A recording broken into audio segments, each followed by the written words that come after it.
3, 2, 1. Notification should be going out, and we're good to go. Good morning, folks. Welcome to this GameCast of the second first round game of the college football playoff for this season. As today we have the number 7 Texas A&M Aggies at 11-1 taking on the number 10 ranked Miami Hurricanes at 10-2 overall. The game is being played live at Kyle Field in College Station, Texas. My name is Jeff Alt, and I will be just observing the game like everyone else is. And play-by-play guy, of course, you all know him very well, from the great city of Knoxville, Tennessee, Mr. Eric Wolfie Wolfenbarger. Eric, it's all yours. All right, Jeff, thank you. So, yes, we are watching from our seats at home, of course, but it is at Kyle Feld, the 12th man, as they say. The top players to look at in this game probably would be the accuracy of Carson Beck, how well he performs in the passing, and Marcel Reed and his agileness, and seeing how he can adapt to the pass rush. Exactly.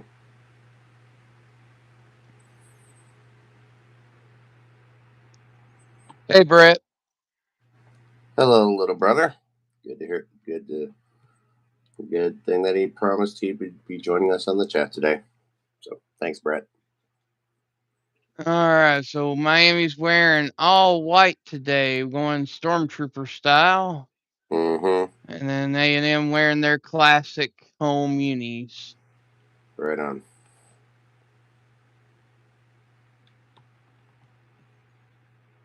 Miami started 5-0 for the year, and then lost 2 of the next 3 between Louisville and Southern Miss.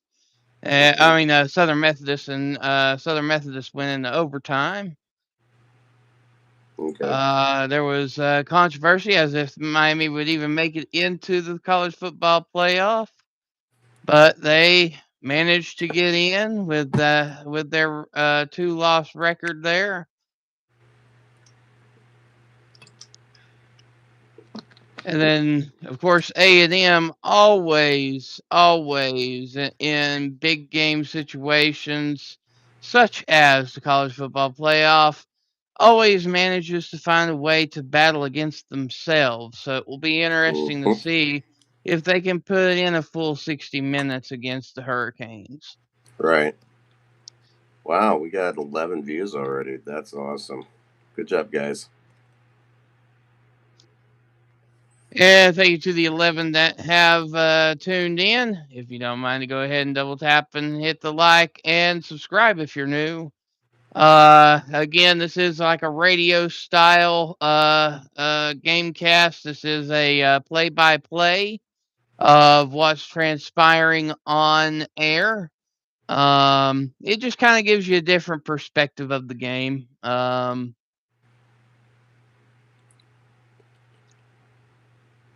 Mm-hmm. It does. And it's great. Yeah, I don't know what's going on with this 6-7 stuff, but hello, Leo.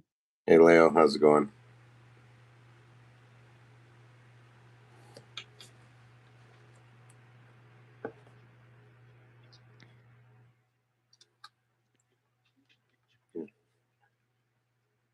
Hello, Chris C4101. Good to hear from you again. Hi, Chrissy. Yep.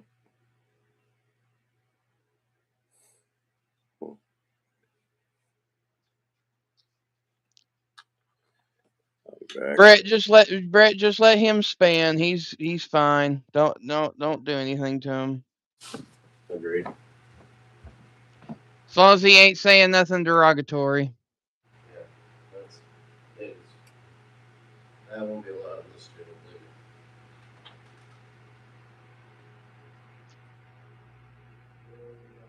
Of course, coaches are Mike Elko and Coach Cristobal today.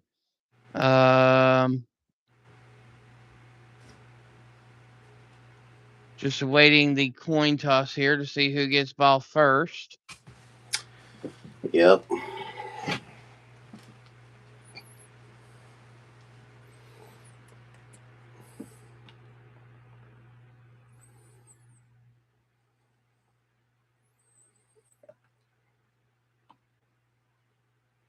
And for anybody's information, currently according to AccuWeather in College Station, the temperature is 66 degrees.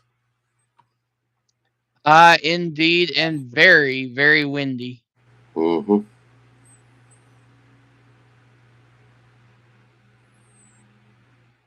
All right, so it appears that Miami has deferred to the second half and is kicking off to the Aggies to start off the game. And of course, because I just mentioned it is extremely windy, they are going to have to hold the ball for the kicker to kick off today.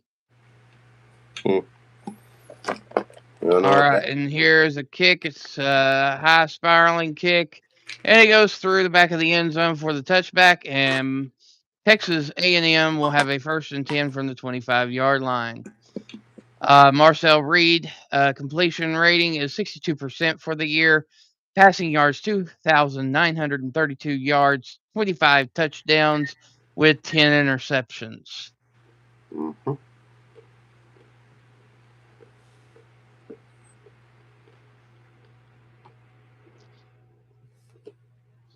All right, thank you, Leo. Appreciate that. And yes, Christmas is in a few days. Merry Christmas and happy holidays. All right, Reed fakes the handoff, passes, and the first pass goes for about 9 yards on the play there.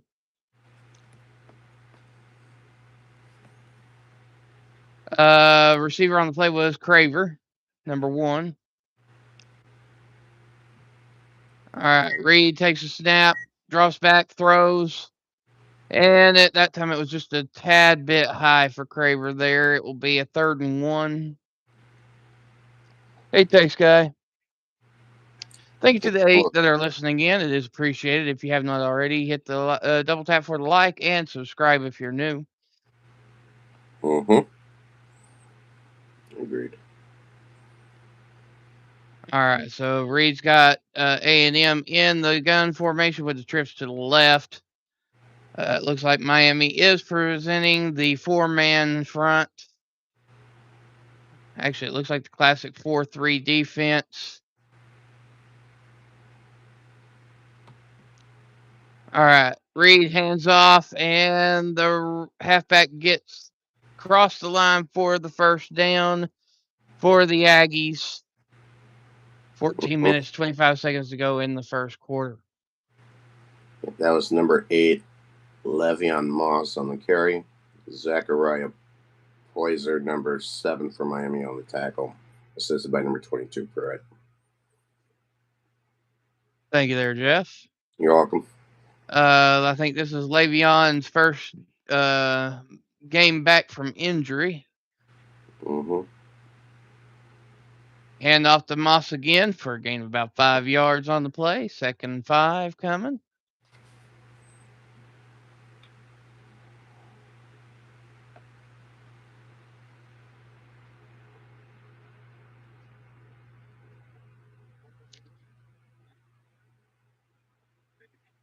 Reed takes a snap, throws, and a little bit behind the receiver there on the play. It's now 3rd and 5.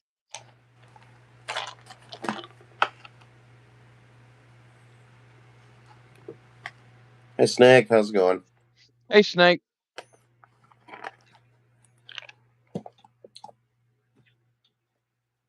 All right.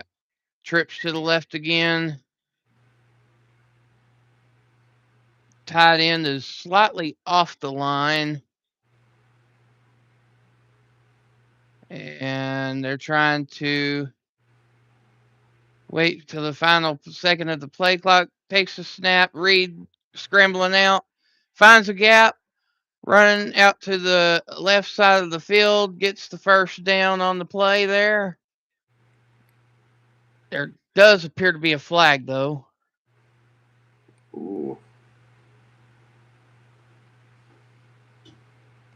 Okay, no, it wasn't. There was a error by the TV crew. It was a mouthpiece that flew out. It was a yellow mouthpiece. So yeah, I could see where they could see that they thought it might be a flag there, but it is a 1st and 10 Aggies from about the 46-yard line.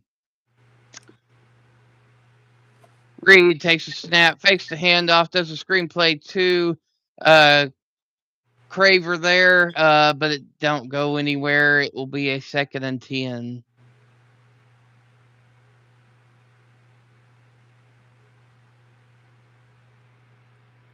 Yeah, we're not gonna play that game there, Leo.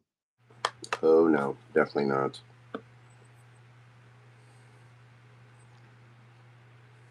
All right, hand off to Owens on the play. Gain of about 3. He'll be 3rd down, about 3rd and 7.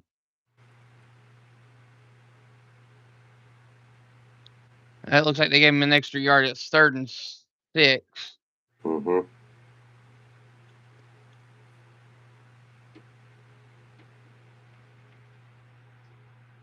Ball at the 49-yard line. Reed takes a snap, drops back in the pocket, looking, can't find anything, takes off, finds a blocker, gets down to the 43-yard line on the Miami side of the field. It is 1st and 10 Aggies.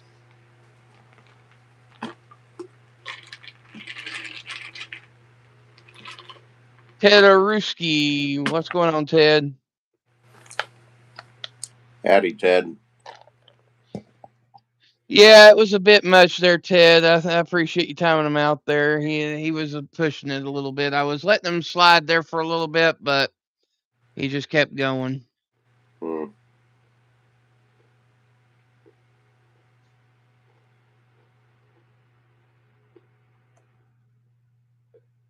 Yeah, where StreamYard asked me about those clips earlier, I think it didn't push me out, but that's okay. We're doing all right. We got quite a few coming in, so it'll be all right. Yep. All right, Reed under the gun, trips to the right, screen pass, but Miami was ready for it, and it's a drop of about 2 or 3 yards on that play. It'll be 3rd down from about the 35-yard line, it appears.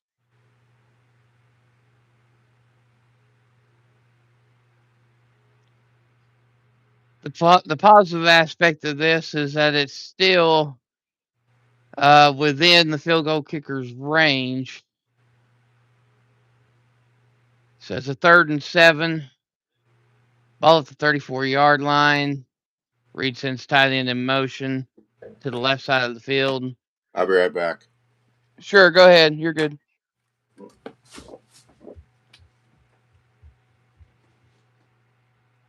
And a handoff to Moss goes nowhere. Miami was ready for that, and it will be a 4th down coming.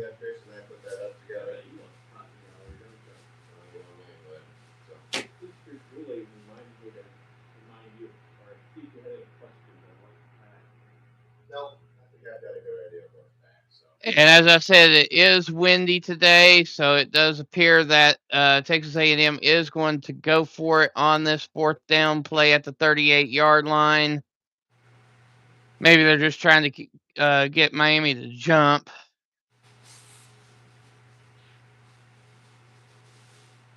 Miami calls their first time out of the game with 9 minutes and 23 seconds to go in the first quarter. So the score currently at this current break is Miami number 10 Miami and number 7 Texas A&M knotted up at 0.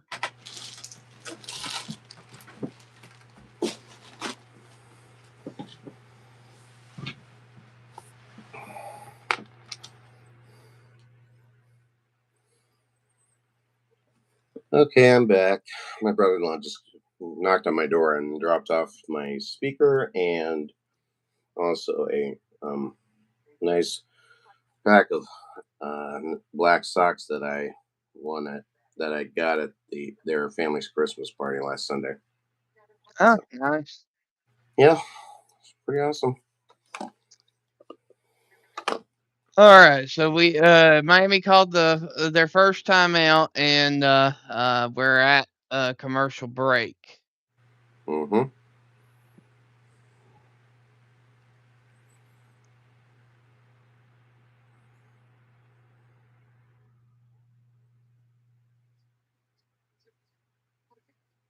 So if anybody didn't see yesterday,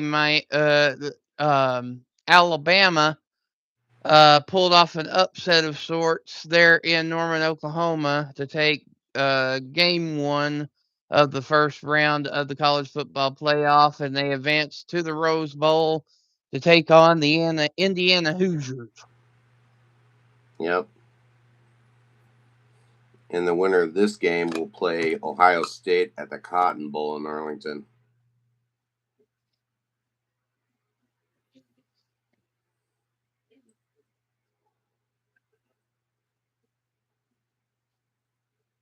And during the timeout, go ahead. No, go ahead. Okay. For those of you who are curious to know what else is going on, today is the FCS playoff semifinals. We have Montana and Montana State. The rivalry happens again, and that will be about looks like about 3 p.m. Central, 4 p.m. Eastern. That's on ABC. And then we have Illinois State out of the Missouri Valley Football Conference taking on Villanova in the second semifinal, and that's at about like 6:30 or so. So that's the story on that one. And we're back to the game. All right, there is a looks like a false start here. Mm-hmm. The question is did Miami defenders cause them to jump? No way. It's false start on Texas A&M. It's a 5-yard penalty. It'll now be 4th and 11.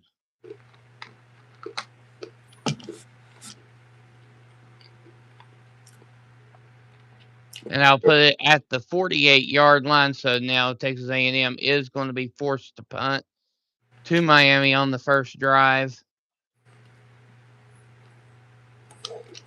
And Malachi Tony is back to return, snapping the kick.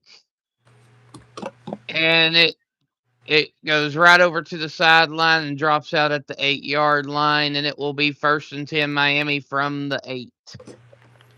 Mm-hmm.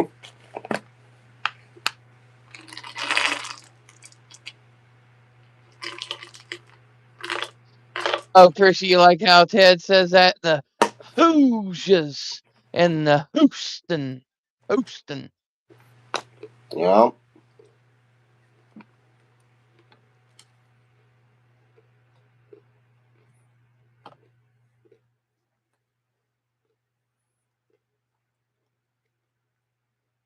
So let's see here. Do we have anything else to talk about while we're on our second commercial break? Well, let's see here.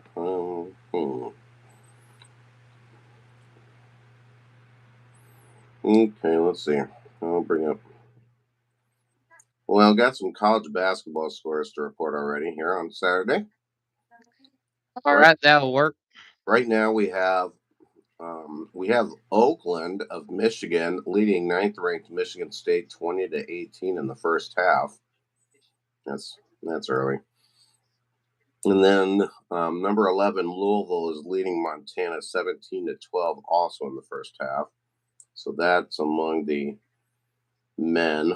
Now in the women's top 25, in the Champions Classic with about 3.5 minutes to go in the third quarter, it's number 16 Louisville 54, number 17 Tennessee 50. So there you go. And then later today, it's going to be an intriguing matchup in the Champions Classic between top-ranked UConn and 11th-ranked Iowa. Mm-hmm. And for me, as a Hawkeye fan, I don't get it. I'm not that excited. because I think I'm afraid to know what's going to happen. I kind of understand those feelings. Yeah. So, yep. Yeah, yes, Brett. Very, very true. The game is still young. Yep. That's right, Brett. Yeah, I know that in women's basketball, the Lady Vols is taking on Louisville. That game's probably nearing halftime because it started at 11 o'clock. Mm-hmm.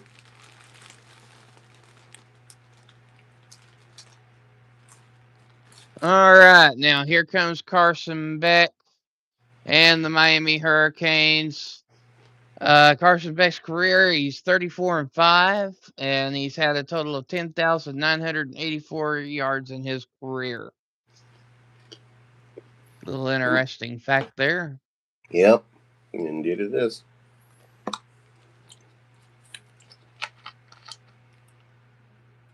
All right, 9 minutes, 17 seconds to go in the first quarter. 1st and 10 Miami from the 8-yard line. Mm-hmm. Beck sends tight end in motion, fakes the handoff, and passes to the tight end for about a 4-yard gain there. Mm-hmm.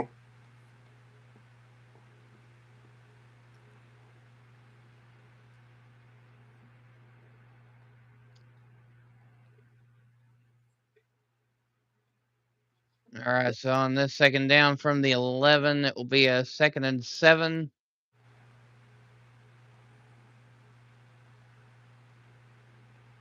Beck in the pistol.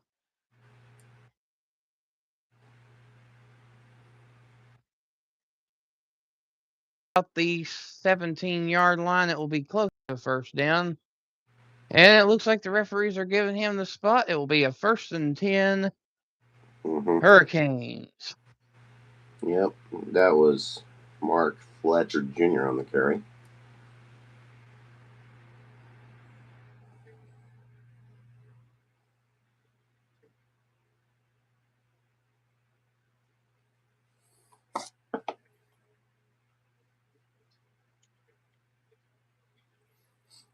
All right.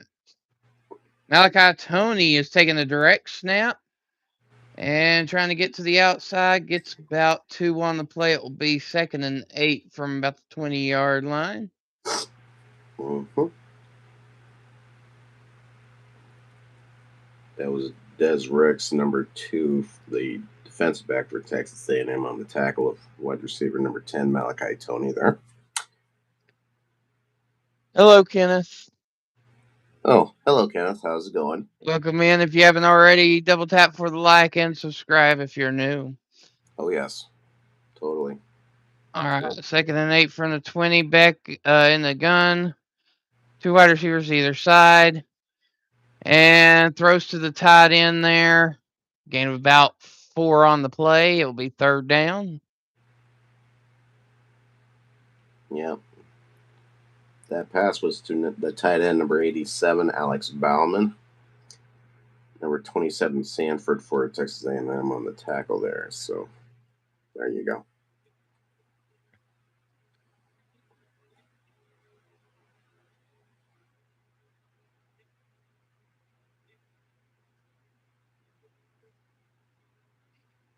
Miami is 4th in the ACC with 3rd down conversions at 47%. Beck drops back, throws, and is behind the receiver. It is incomplete.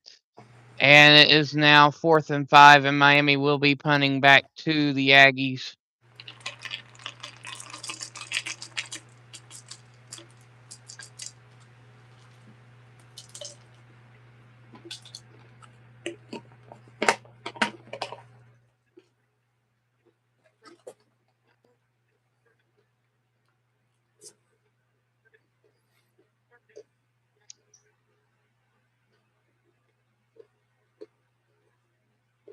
All right, here's the snap. The snap's a little bit high, but the punt gets off, and it rolls out at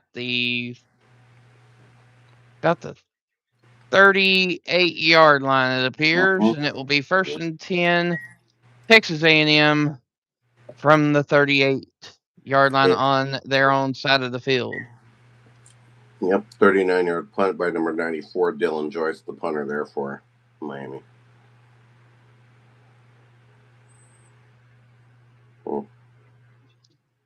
All right, and that takes us to our next commercial break. Score Mm-hmm. still knotted up at 0. That's right.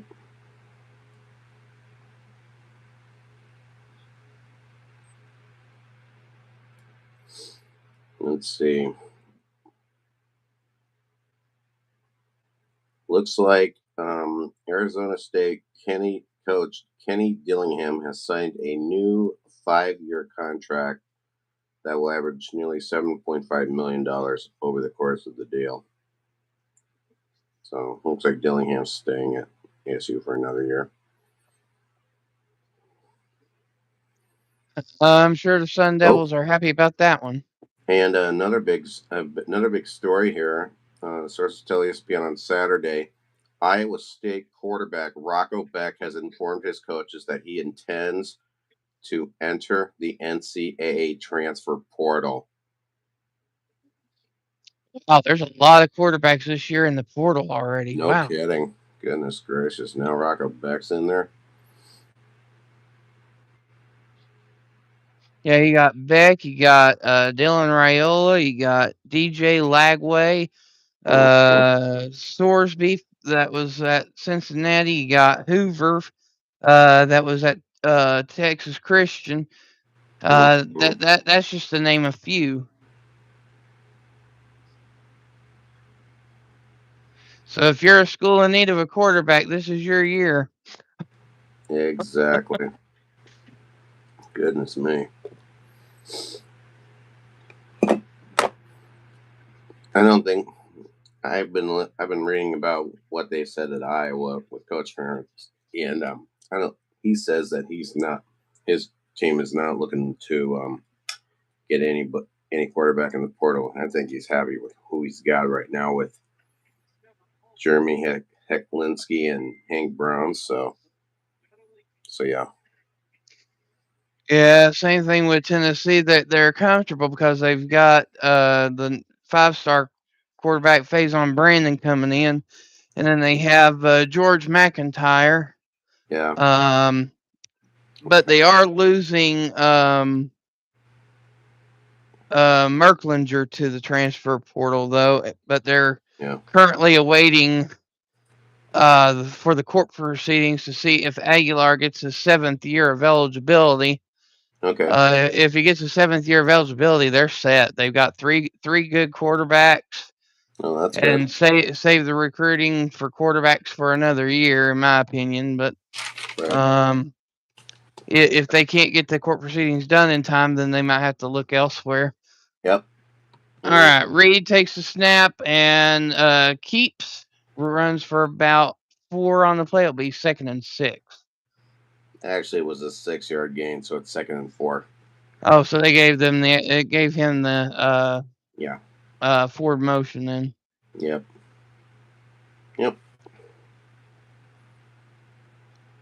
And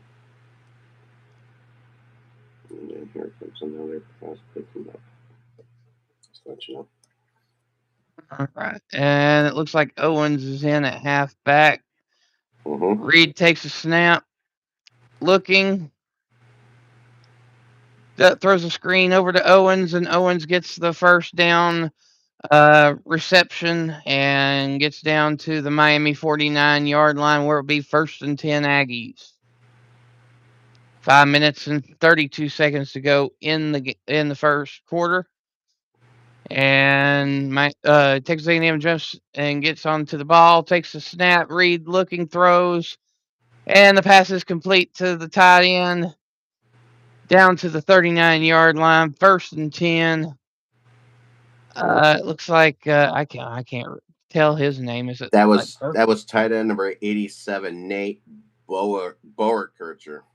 And that guy's got a name. Borkature. Okay, I knew it was something with a juror at the end, but I couldn't tell. Okay, that's good. First and 30, not bad. Yeah, 30-yard line. Let's see here. Reed takes a snap, fakes the handoff, screen pass over to Carver on the play. Gain of 1. It'll be 2nd and 9 from the 29-yard line. Mm-hmm.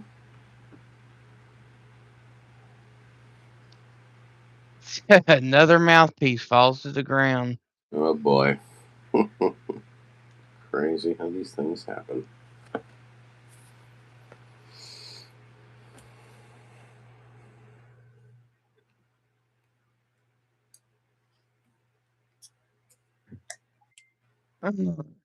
Reed takes a snap and feeling the pressure. They're saying that he passed it. They're ruling it incomplete, but it looked like a fumble.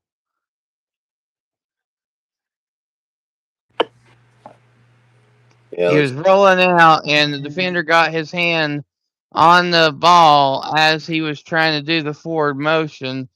I don't know whether they'll try to review it or not, but it kind of to me looks like the ball was out before he started the forward motion. That would be a fumble, and it would be Miami's football. But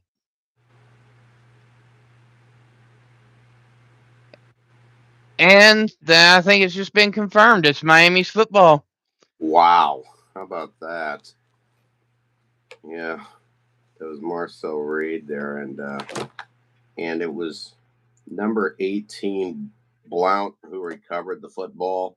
Number 0 Scott for Miami was the one that forced the fumble. So there you go. So it is now a 1st and 10 for the Miami Hurricanes. Yeah. Now the biggest question defensively: can they score? Can they get points off the turnover for the defense? That's the question. Right. All right, Beck in the pistol, trips to the right. Since wide receiver in motion, hands off to Fletcher. Fletcher gets to the outside, almost breaks loose, but gets down to close to the first down marker.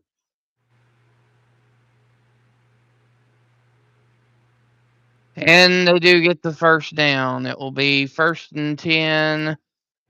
Miami from about the 41, it looks like. Yeah, he actually ran for 9 yards, and it's 2nd and 1 at the 41. It's still showing 1st and 10 on here. Oh, they are? Okay. You're right. Maybe I'm. Maybe they're still adjusting on there. Yeah. All right, Fletcher gets the handoff again and runs for about 4 on the play. Okay. Could be about a 2nd and 6.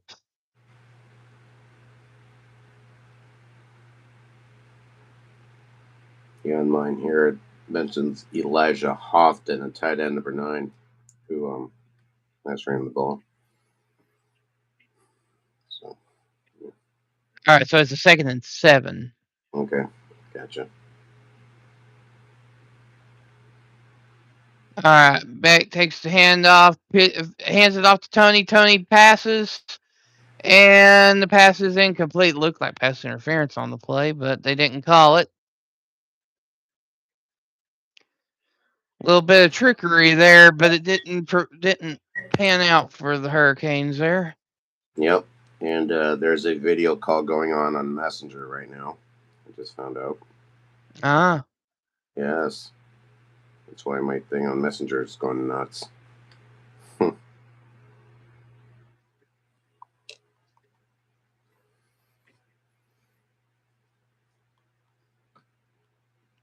And timeout Miami.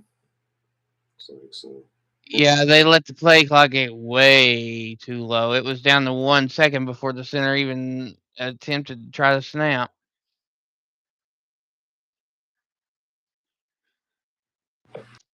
But Miami has now burnt 2 timeouts in the first quarter.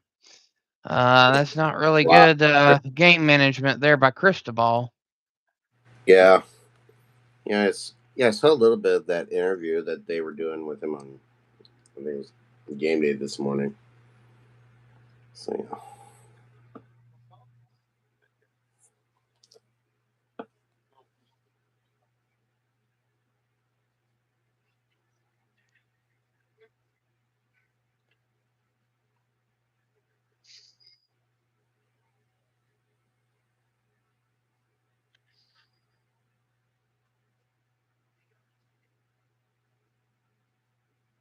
All right, so I'm sure you got it pulled up there. Can we take a look at women's basketball for just a moment? Sure. I can do that. Okay, let's see what we got here.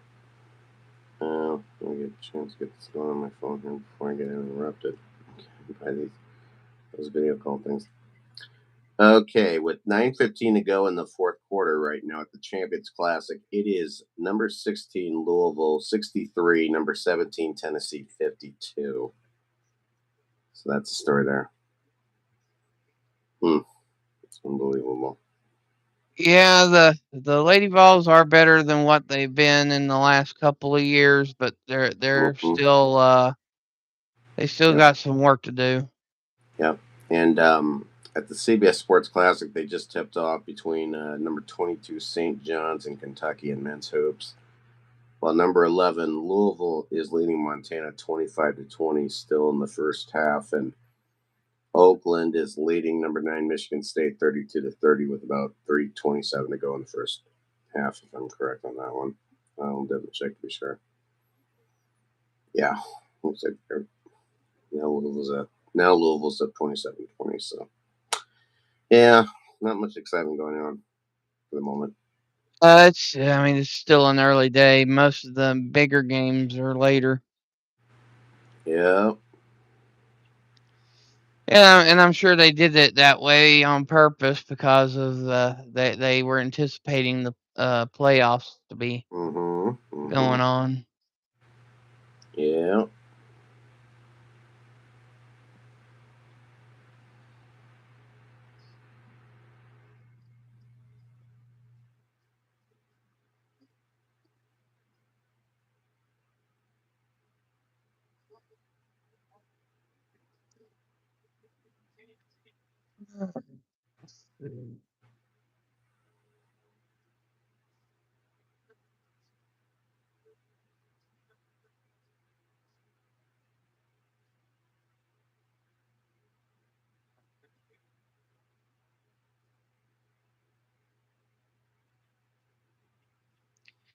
All right, here we go. 3rd and 6, ball at the 45-yard line. Beck takes a snap, quick throws, screen flip pass, and it's loss of 1 on the play. And here comes the Miami's punt team going right back to Texas A&M. Mm-hmm.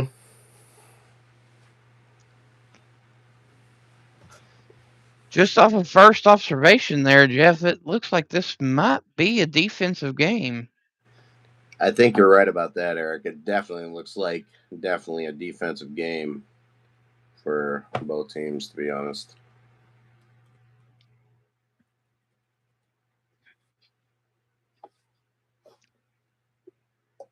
All right, here's a snap. Good snap, and here's the kick.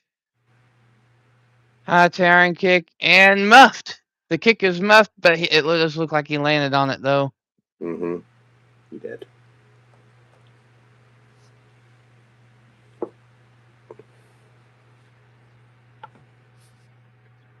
I'd imagine that was caused by the wind right there. Yeah, I think that's what caused it too, I think.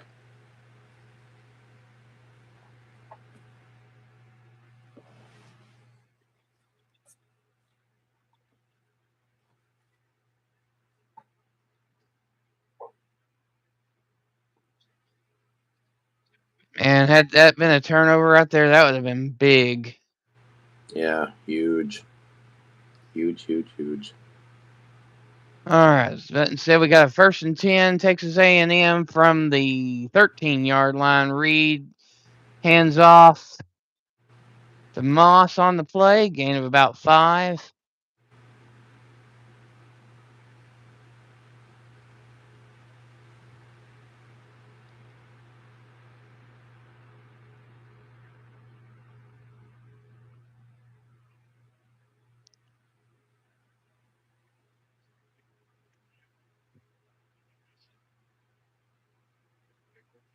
Reed on the gun. It looks like 2 wide receivers either side. Reed drops back, can't find the open receiver, decides to take off, runs, and gets out to about the 26-yard line where it'll be 1st and 10. Texas A&M. Mm-hmm.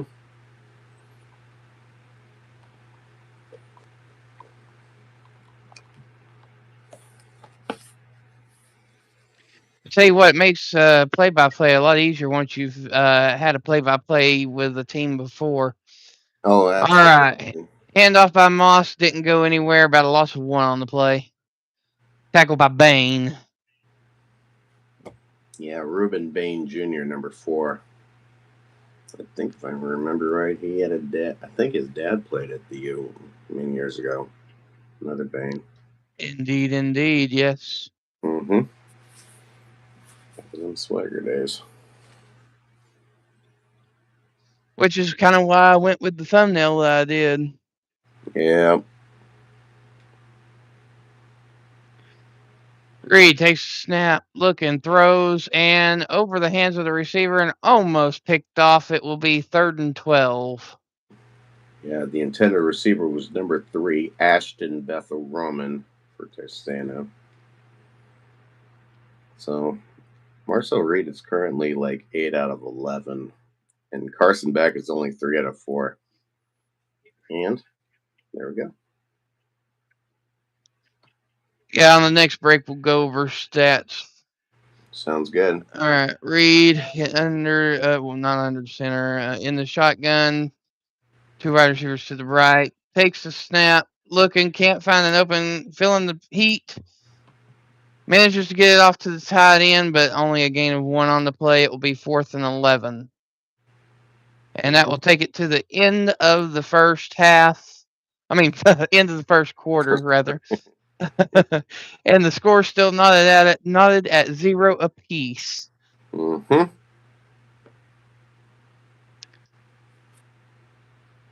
All right, so now that we have successfully reached a commercial break, let's try to take a look at some of the statistics there for a minute. All right. All right. First downs. Miami had 2 first downs. Texas A&M has 6 first downs. On third down efficiency, Texas A&M is 3 out of 5, so they're doing really good. And Miami is 0 out of 2 on third down efficiency. Total yardage, 81 for the Aggies and 28 for the Canes. Marcel Reed already has 41 yards of passing, and Carson Beck has 5 yards of passing total so far. So yeah, Marcel Reed's 8 out of 11. Carson Beck is 3 out of 5. Rushing in the rushing department, it's A&M 40, Miami 23, and of course the leading rusher right now is the quarterback Marcel Reed. He has 5 carries for about 28 yards out of those 40 altogether. And they've been carrying, and that's on 11. They've been the ball carriers for A&M have rushed it 11 times for 40 yards. Well, Miami has rushed it only 4 times for 23 yards total. 1 penalty, and that was against the Aggies, and then 1 turnover by the Aggies. And then time of possession in favor of the Texas A&M, 9 minutes 58 seconds to just 5 minutes and 2 seconds for Miami. So that's the story through the first 15 minutes of this college football playoff first round game from College Station, Texas. Yeah, Texas A&M's been able to move on Miami, but defense has been able to stop them in key moments. That's right. Whereas Miami really hasn't been out on the field long enough offensively to get anything going. Exactly. So, Mm-hmm. like I said, it just kind of has that defensive game feel. Yep. Yep. As of confirmed as of 11:47 by our friend Jason D-Man Parks saying no score at the end of the first quarter. So yeah, What was that? that was from D-Man. He texted, put it on Messenger like 3 minutes ago saying that what the end of the score was at the end of the quarter. So it was like, okay. Oh yeah, yeah. Yep. So yeah. Looks like we got some more texting going on the pick and clue line here. Okay. So yeah. So the yeah the yeah the Yeah, the square dance event I had yesterday was really, really good. Ooh, well, looks like we're back. Looks like we're back on the road again. Yes, indeed. They just got done talking to Cristobal. They said that they have got to execute on turnovers, which is something I believe I had mentioned just a few minutes ago. Goodness gracious. But A&M just punt back to Miami. Malachi Tony takes it from at the 30 and tries to return and gets it maybe about 5 yards on that punt return. So it'll be a 1st and 10 Miami from about the 35-yard line. Yep. That's right. Tyler White was the punter. That was a 44-yard rocket he launched there.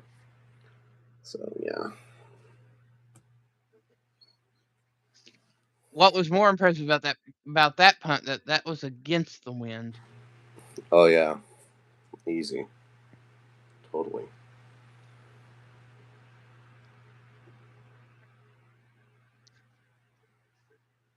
Third down defense for Texas A&M is only 22% efficiency. That is not very great. Looks like Fletcher takes the handoff on play 1, gets about 4 on the play, so it'll be a 2nd and 6. Depending on the spot, maybe a 2nd and 7, but I think it's a 2nd and 6.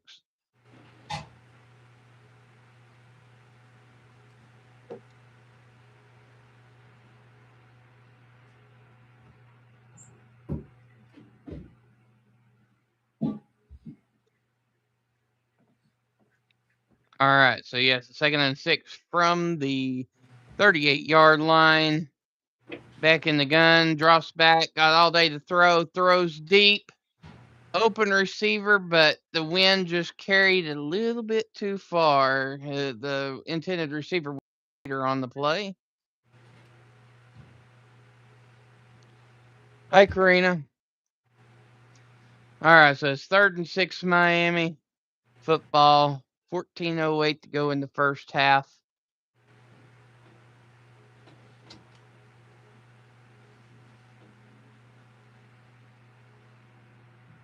It is a swirling wind, as just confirmed. 14-mile-an-hour steady, 30-mile-an-hour gust. Beck fumbles on the play. Luckily, it looks like Fletcher landed on it, so it'll be a 4th down, and Miami's going to be punting right back to Texas A&M again.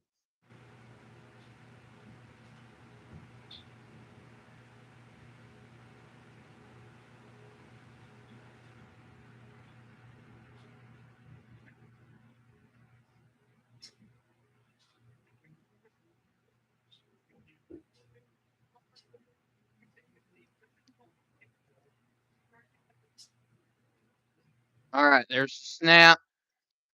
Punter rolls out to the side and kicks off the side of his foot. It was a line drive. Punt returner caught the ball, but got lamb blasted on the play by, it looks like Pruitt, number 22. Absolutely drilled. Shoulder pad into the number in the rib cage, a perfect form tackle. And Concepcion had no time to even think about making a move to dodge the tackle. It was a thing of beauty.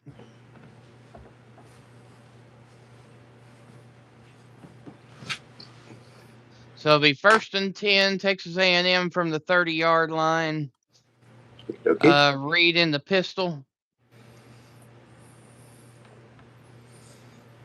Reed takes a snap, fakes the handoff, rolls out, throws deep, open receiver, and it's caught. It is caught by Craver. That was a 69-yard bomb, and it will be 1st and 10, Texas A&M from the 10-yard line. Yep, that was Ruben Owen. Oh, never mind. Gotcha. Yeah, Owen just got the handoff from gain about 1 on the play. Yeah. It'll be 2nd and 9. I had to step away because I had some laundry to switch. Oh, you're good. All right, sounds good.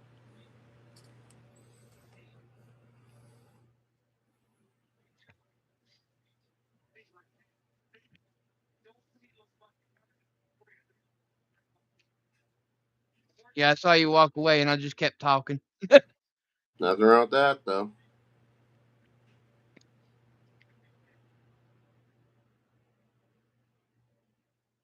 All right, Reed takes the snap, looking. Has an open gap to run if he decides to, but then decides to pass at the last second, and it goes out of bounds, incomplete. It will be 3rd and 9.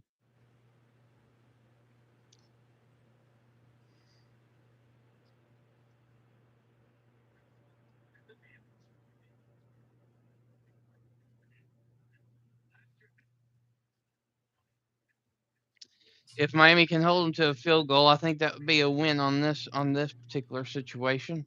Mm-hmm.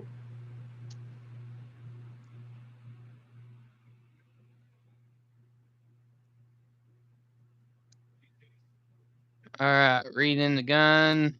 Got trips to the left. Reed drops back looking, throws quick. And good coverage on the play, but caught by Posey on the play. And it will be a 4th down coming. Yeah. Does Texas A&M go for it or go for the field goal? It does appear that the field goal team is coming out. Yep. It is from the left hash, and the wind is blowing from left to right. So it is a favorable position for the field goal kicker. This should be a chip shot. Zirkle is 4 for 6 on field goals. This is a 22-yard kick from the left hash, as I said. Oh. Here's a snap, and the kick was tipped. It was blocked. Miami's returning the kick and gets out to the 10-yard line. It will actually 12-yard line. It will be 1st and 10 Miami from the 12-yard line off a block kick. Wow. Wow. Yeah. Number 31, Wesley Bisciante, or however it's pronounced, number 31 from Miami, a linebacker.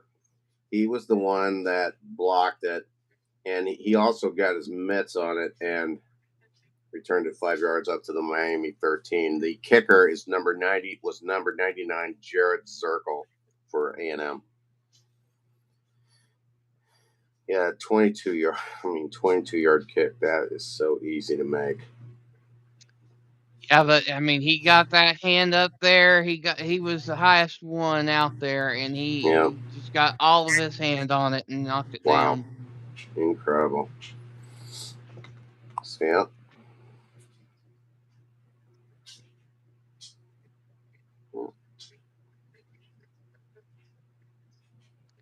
Well, safe to say it's been a good football game so far.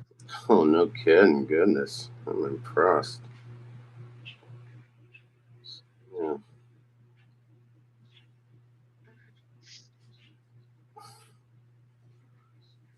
Oh, this is interesting. Just saw this on Big Ten Network on Facebook.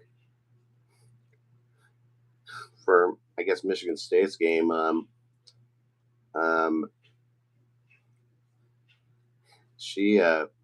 the wife of Michigan State head coach Tom Izzo actually just made like ugly Christmas sweaters for her and for him and her husband, Coach Izzo, and one of his assistant coaches. And she actually put her hubby on the naughty list. Mrs. Izzo, I hope Tom forgave you. I hope Coach Izzo forgives you. The question is will Izzo wear that sweater on the court? Oh yeah. Yeah, Papa Smurf 2469 says, "Howdy, y'all. Hello. Hello, Papa Smurf Jeff. Yep. The other Jeff. Yeah. So yeah, Jeff's a popular name, believe me. In this where I'm at, I'm on the systems board, unlimited board of directors. We had up to like 3 Jeffs on the board, including me. So ay. kind of a popular name. Yeah, it is. Mm-hmm. But we do also have an Eric on our board of directors too, so that's good. Yeah, I'm just glad that they didn't go with my middle name as my first name though. Okay. That's Michael. I for whatever reason I've never liked the name Michael. I understand. That's my dad's name is Michael. He goes by Mike. So Yeah, honestly, had my parents named me Michael instead of Eric, I probably would have went with Mike. Probably. yeah, no question.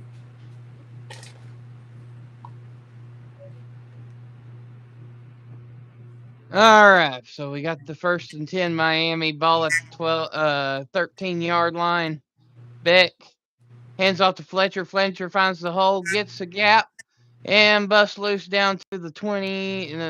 No. That's about the 30-yard line. Let's see where they mark it. Yeah, it is the 30. Oh, yeah, 30. Yeah, at the 30-yard line, yeah.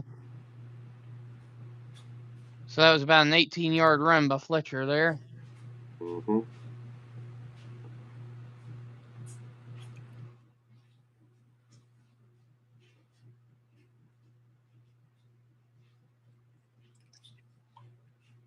All right, backhand fakes the handoff to Fletcher, passes to Malachi Tony, but A&M was ready for that one. That's a loss of 1 on the play. It'll be 2nd and 11 from the 29-yard line.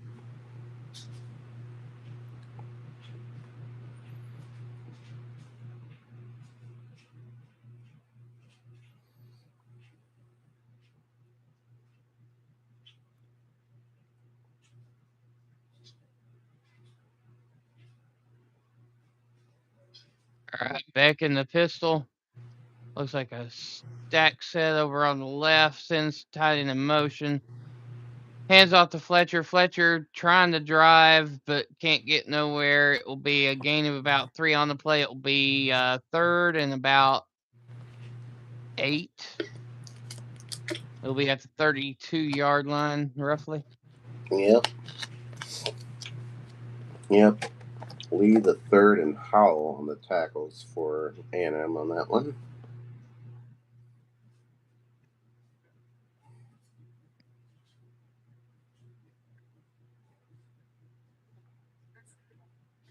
All right, back in the gun.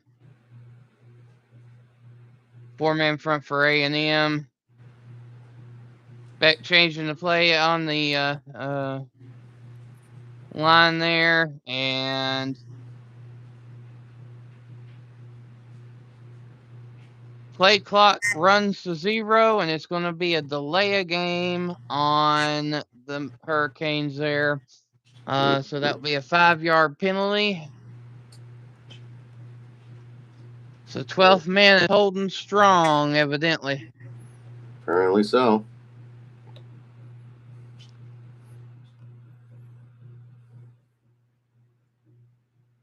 Yeah.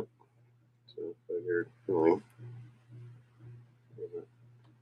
Ironically, both teams have only had 1 penalty for 5 yards so far today. Mm-hmm. All right, Beck trying to get the snap, takes it, looking, and feeling the pressure, and just pitches it off to the tight end, and it's not going anywhere. It will be a 4th down and 10 at the 30-yard line. Yeah, that was to number 87, Alex Bauman. That was his 2nd catch of the game, believe it or not. And York and Shaw on the tackle for Texas A&M. So yeah. I recognize that old number 47 for Miami in that background there. Michael Irvin. Yep, indeed. Yeah. I wonder who that Texas A&M runner was.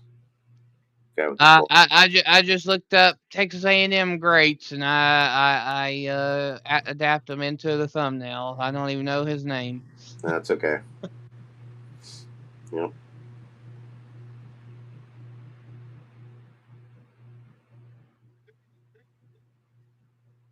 All right, so when we come back from break, it will be Texas A&M ball.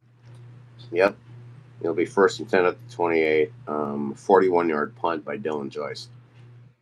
So yeah, I'm kind of split. That I was gonna start. I originally decided I was gonna go back to Spotify and do my new podcast on there, but my brother-in-law and I talked by text last night, and we're gonna try to take a look at maybe getting my YouTube one set up on Sunday, hopefully. Oh, okay. Yeah, that's where I got hope.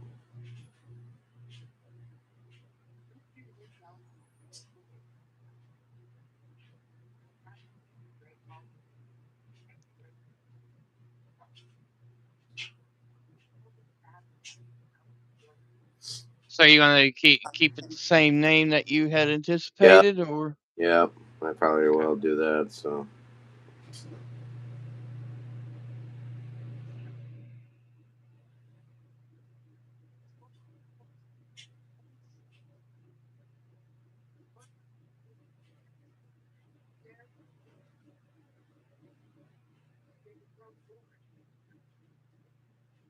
Yeah, whatever floats your boat. Have you seen that Sonic commercial where they say jalapenos and Coke?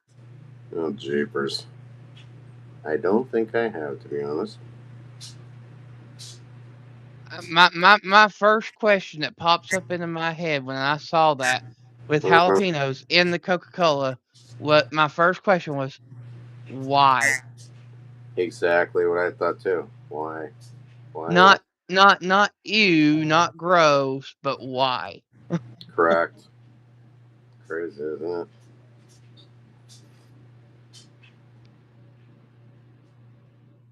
The Lions play tomorrow Yep. at, is it the 1 o'clock game or the 4 o'clock I'll game? check. Let me check that one. I want to say it's the 1 o'clock game, but I'm not Detroit, sure. Detroit, Detroit, Detroit. Okay, let's see here. Sunday.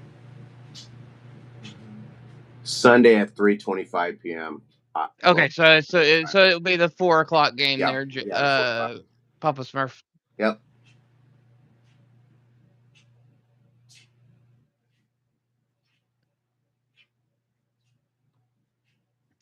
Speaking of NFL, we're going to be doing another NFL hangout tonight in a panel for the Chicago Bears and Green Bay Packers game. That will be 8 o'clock kickoff, but we'll be starting at about 7:30 tonight. So you'll want to Uh-huh. stay tuned for that. Yep. True. Yeah.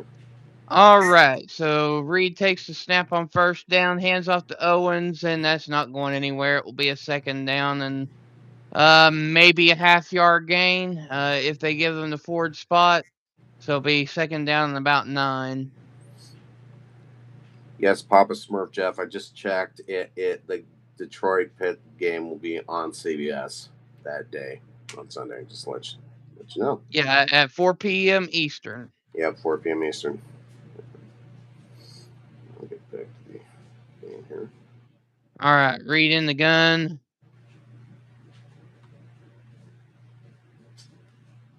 Hands off to Owens. Owens finds a gap, tries to break loose and get to the first down marker. Couldn't quite get there. It will be a third and about 2.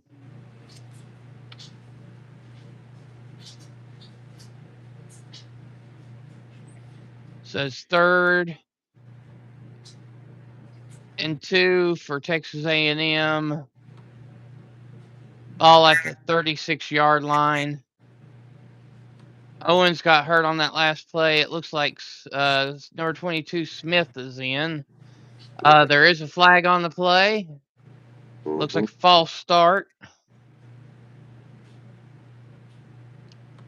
Yeah, I could check I'll check the numerical roster there for. Looks like the offensive tackle number 71, Besantis, I think is his name. Okay. Yeah, let's see. Yeah, the backup running back number 22, EJ Smith, a senior from Dallas. And He said 71. Right? Can you take a look at that?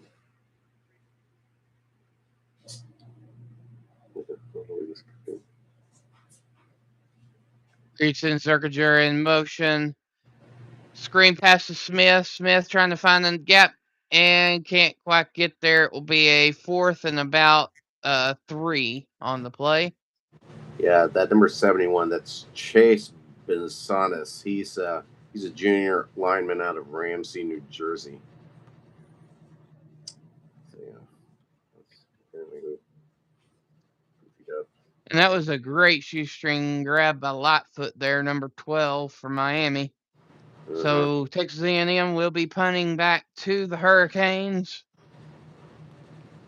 Okay. Snap and the kick. Malachi Tony takes it at the 20-yard line, tries to cut to the outside, gets a hole to the 40, to the 45, to the 50, to the 50, 45, 40, 30, down to the 30, 25-yard line. 1st and 10 Miami in striking distance. What a return. Wow. That was at least a 65-yard return, roughly. Okay, makes sense.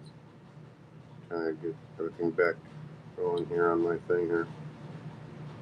Boy, this seems like behind on the road.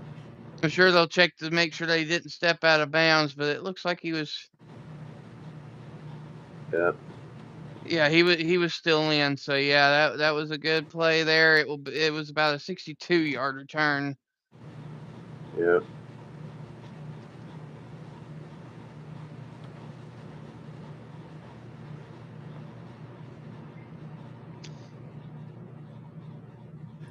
All right, so it's 1st and 10 Miami from the 25-yard line. Beck hands off to Fletcher. Fletcher tries to find the gap. Couldn't really find nothing. A gain of 1 on the play. It will be 2nd and 9 from the 24. Okay.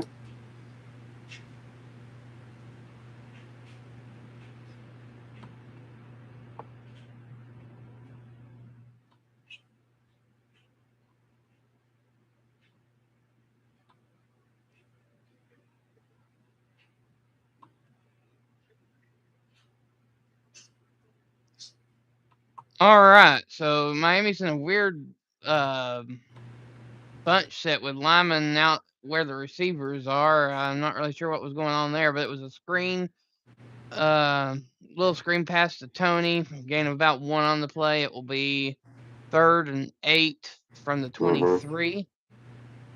Yeah. Merry Christmas. This Christmas Day, Oh, sorry. Plus has your holiday favorites. Yeah. Quiet. I don't know that. Okay. That's crazy. My thing is, I think that's got like stuck on 3rd and 7 from the A&M 31. So this sucker's like my computer's like lagging behind. Uh-oh. Yeah. It went to 4th and 14. So I gotta. Nope. All right, so it's 3rd and 8. Beck looking and gets pressured instantly, and it is a sack. Yeah. Okay. So it's all updated now. So yeah, you should be caught up now. Yep.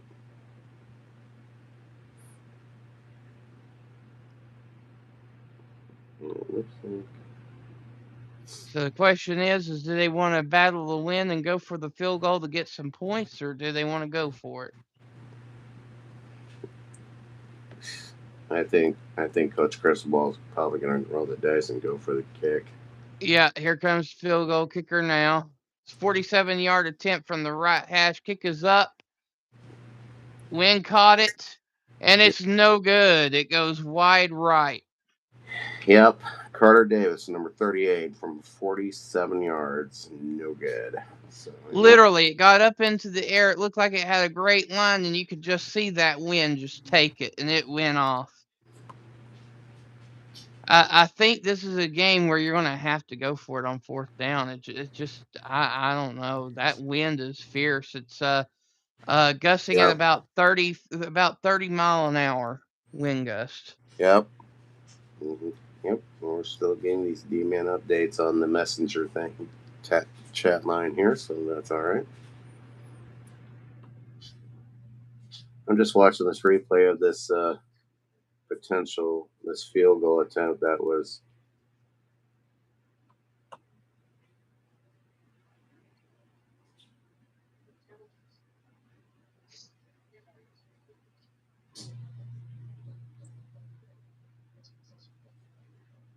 Yeah, some headlines said that it was. Someone thought it was Reuben Bain Jr. who got his big mitts up there. It did kind of look like Bane. Yeah, Reuben Bain Jr. Yeah.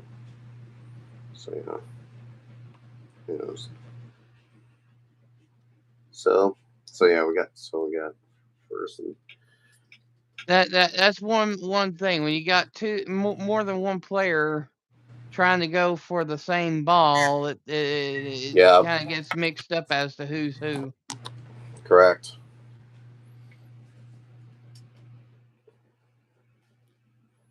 That is true. That is true.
I think at this point I think the game's gonna come down to who scores first from the looks of it. Yep.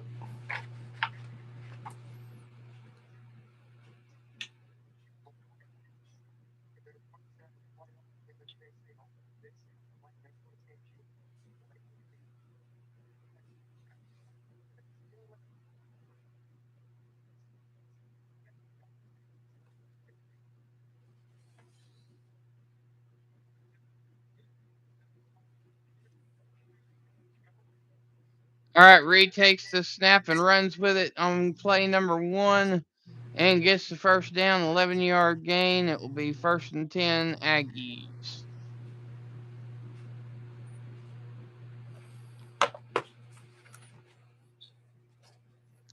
Ball at the 40-yard line. Reed, hands off. Looks like it's Moss, and it's a gain of about 1.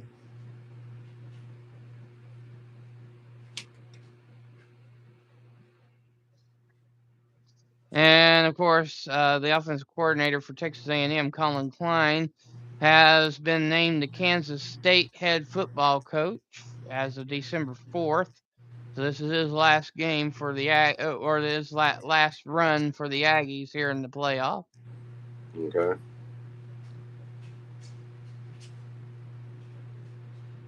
All right, Reed under the gun, looking, throws a quick slant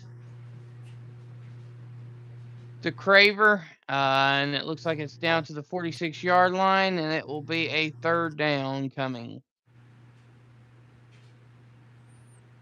Mm-hmm.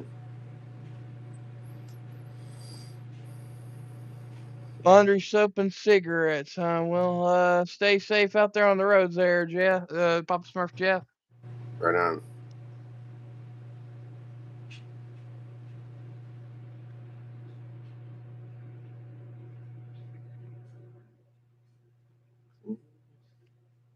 All right, and we have hit the 2-minute warning, and the score is still knotted at 0. Yep. So yeah. And as Teddy would be saying, this is a boring game. I can just hear him now. Uh-huh. Yes, indeed. Yeah. Ted isn't very fond of defensive games. Uh-huh. Blame him.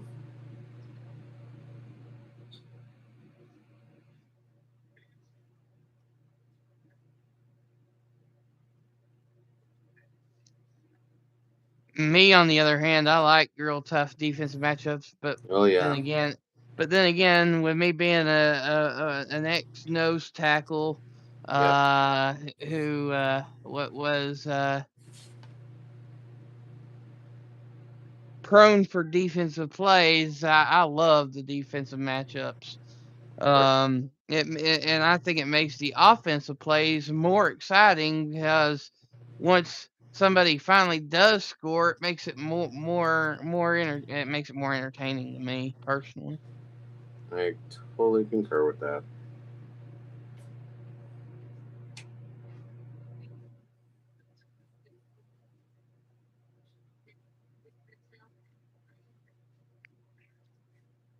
Obviously, I'm rambling, just trying to save time because Yep. we're obviously on commercial break. Yep. That's perfectly okay. Yep. I'm just getting tidying up over here.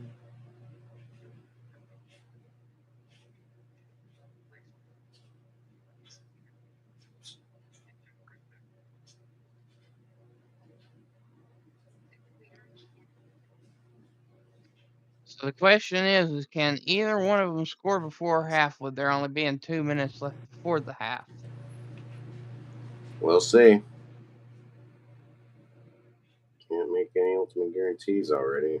That's for sure.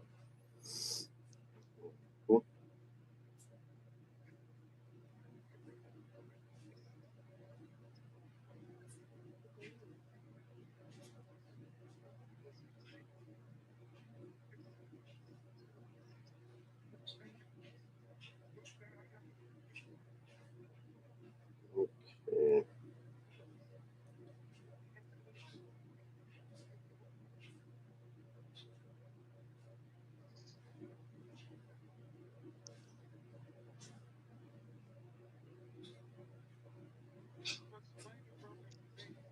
Oh, Yep.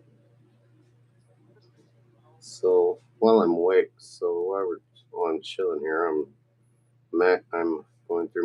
going on the Bound app here and on my phone and just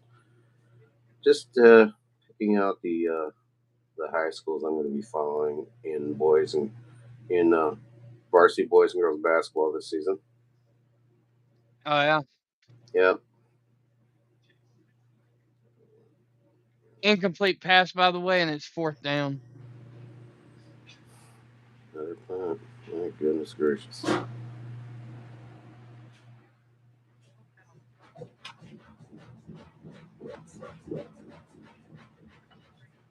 It's my obnoxious washing machine you're hearing. Oh well, it's okay. It's behaving.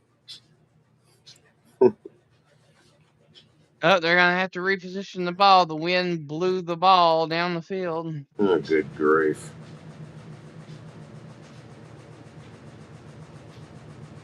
Oh, fake punt, fake punt. Oh, incomplete, but Miami has really good field position now. That Oh, was stupid. yeah. I know I'm trying to be level headed here and neutral, but man, that was a stupid call.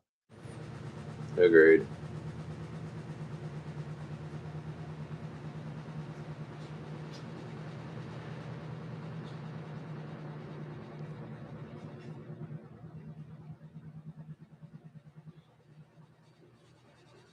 All I can say for Miami after that mistake by Texas A&M, they need to score because it's a 1st and 10 from the 45-yard line. Yeah, on Mm-hmm. Texas A&M side of the field. Yeah.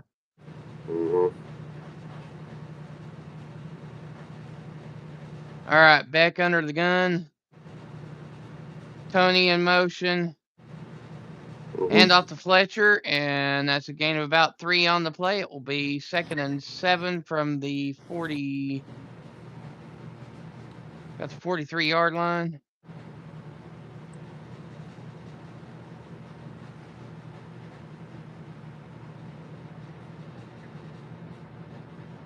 Fletcher has 6 rushes for 41 yards, averaging 6.8 yards a carry. Mm-hmm. All right, back in the pistol. Again, Tony in motion. Hands off to Fletcher. Fletcher trying to find the block, but no blockers there, and that will be a loss of 1 on the play. It's 3rd down. Okay. And it's now 59 seconds to go until halftime. Okay.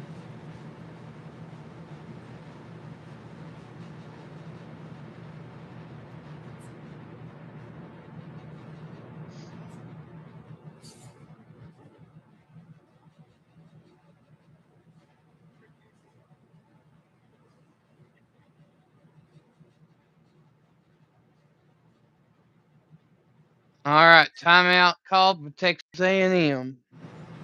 Mm-hmm.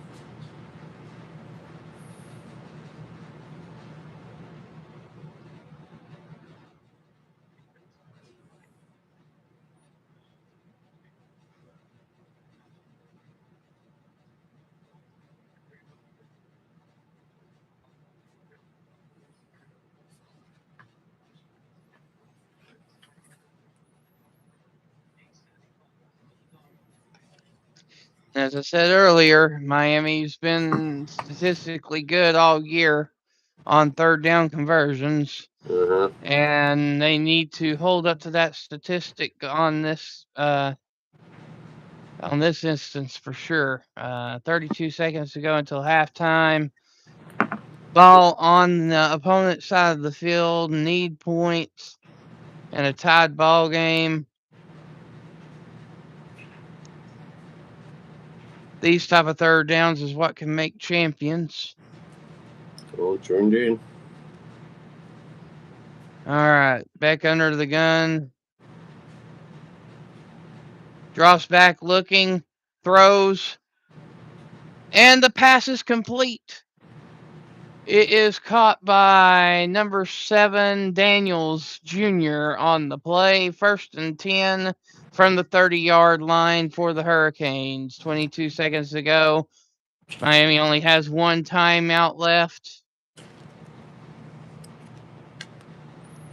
Beck drops back, throws to the sideline, and it is caught.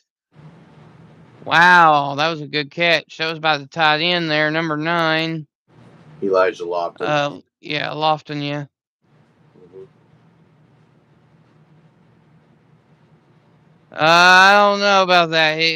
After review, it looked like he was bobbling it. Yeah. Kind of looks like it. So they're going to take a quick look at it real quick. Yeah.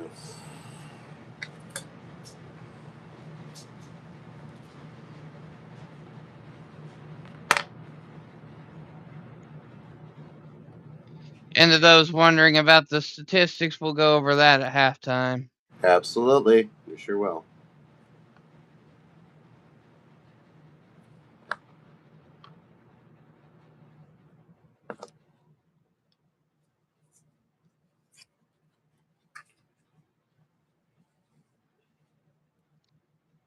One angle it looks like he's bobbling it. On the other angle, it looks like he had possession before he went out of bounds. So, Okay. I guess the question is there enough evidence to overturn? Because the call on the field is a catch. Okay.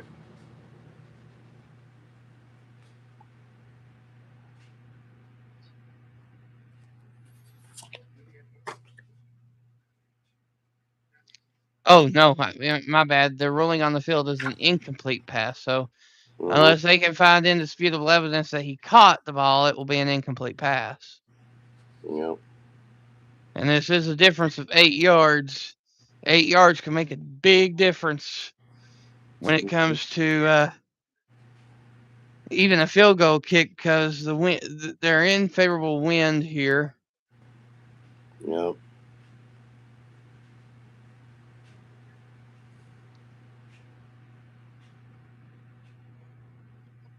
All right, so yeah, it was a catch. Call was overturned, and he went out with 11 seconds. So instead of 10 seconds, it's 11 seconds to go. 2nd and 2.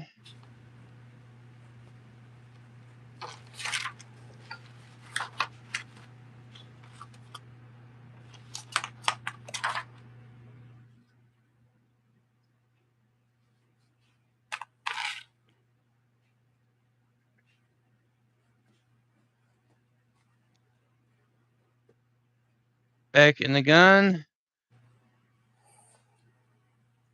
Takes the snap, filling the blitz.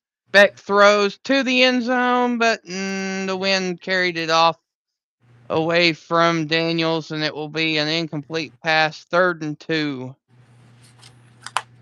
7 seconds to go until halftime. Yep. They're debating right now as to whether they go ahead and bring out the kicker or not, because if they take too much time here on this play, it might not give them enough time to try to score. Right. Good point.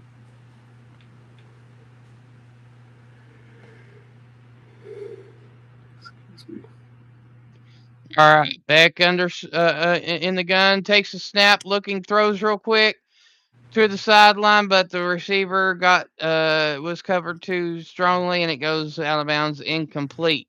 So it'll be 4th and 2 with 3 seconds to go. So here comes the field goal kicker, Joyce. Yep. Wait a minute, they got 2 kickers out there. They got Joyce and Yeah, Davis. Joyce is the punter, and he holds the ball. Carter is the Carter Joyce kid is the kicker. Okay, so Davis is going for the kick. It's from the left hash. Kick is up, and it's wide right. That wind took it right Goodness on down the line gracious. again. Yeah. So, folks, that is your halftime score. Mhm. Nothing to nothing. It's a fresh ball game. No kidding. Goodness gracious. Christy wants to know who picked Miami. Well, let me grab my notebook here. Sounds good. Go for it.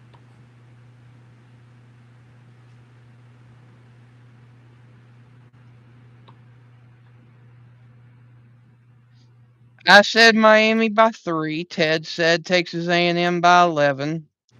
Brett said Texas A&M by 14. Angel said Texas A&M by 19. And D-Man said Texas A&M by 14. Oh, So I am standing alone with Miami. okay.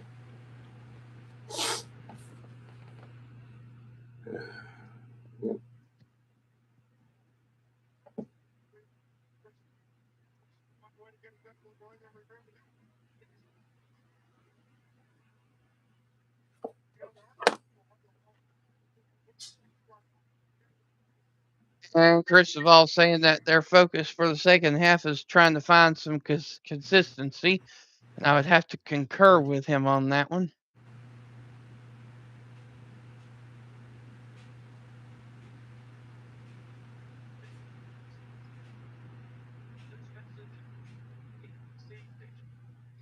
All right, so I'm getting parched, so I'm going to go try to hunt me down something to drink.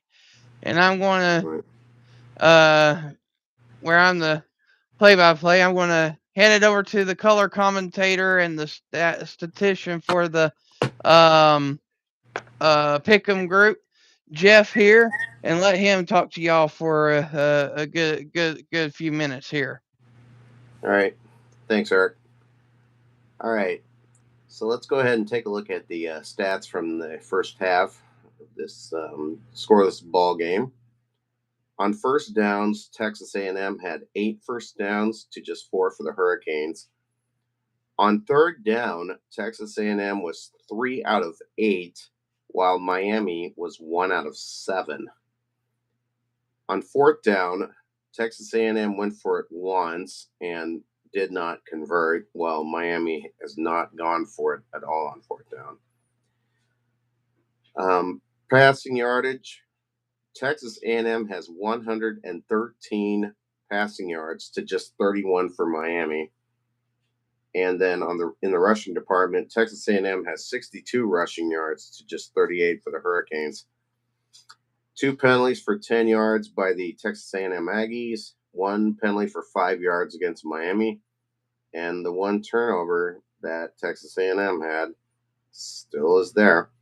In time of possession, it's in favor of the Aggies. They held the ball for 16 minutes and 8 seconds compared to 13 minutes and 52 seconds for Miami. So that's the story there here at the half. Texas A&M, nothing. Miami, Florida, nothing. So, yep. So already we have looks like 2 people are viewing this. Hello to you 2 people that are watching this. Thanks so much for joining us. Always appreciated. And we have 7 likes already, which is good. I like seeing that too. So, so other than that, there's not much going on. I might bring up some scores here of some games, other stuff of interest here. As soon as I can get my phone going here. So, yep.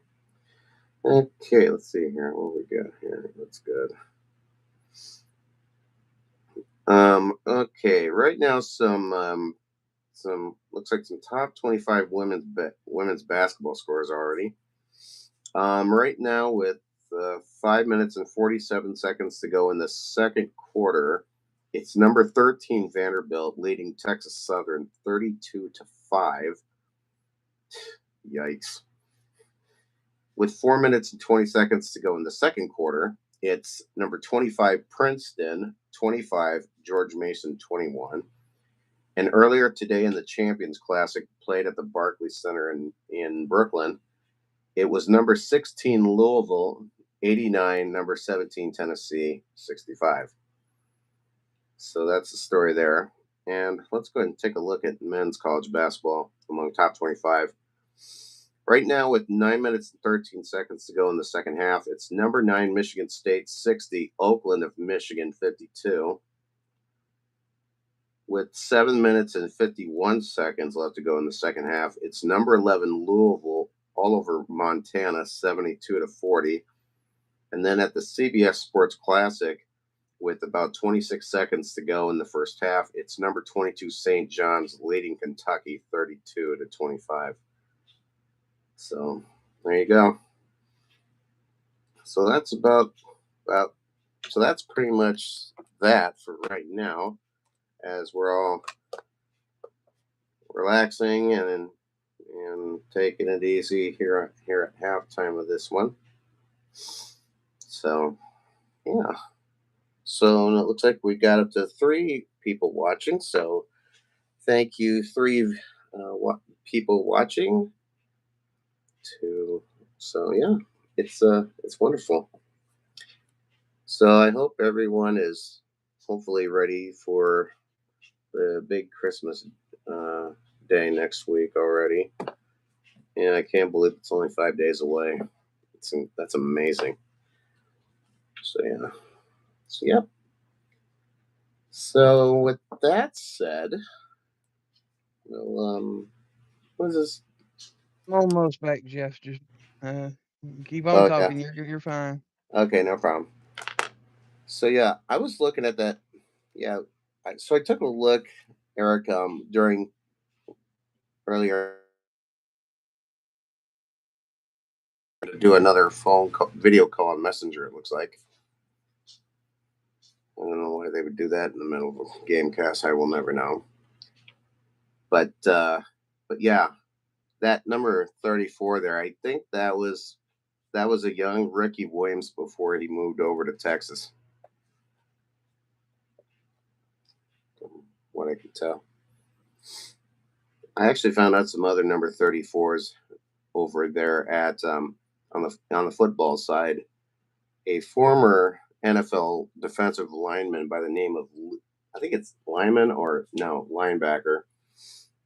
Guy, actually probably a frontliner, a guy named Leroy Caffey who I remember from his days with the Packers many years ago. He wore number 34 once for Texas A&M, I guess. I just found out. So yeah, so this GameCast now has 8 likes, which is really good to see. So yeah, so to our regular viewers and listeners,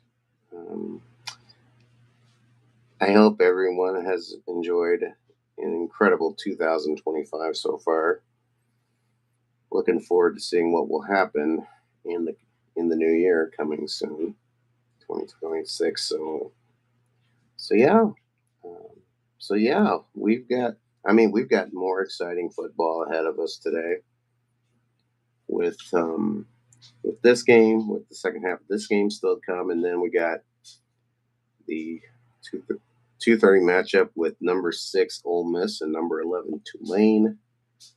And then tonight at 6:30, number 5 Oregon entertaining number 12 James Madison. So yeah, a lot of exciting games coming up. So yeah. So yeah. So yeah. It was. So we can check out something and see what's going on.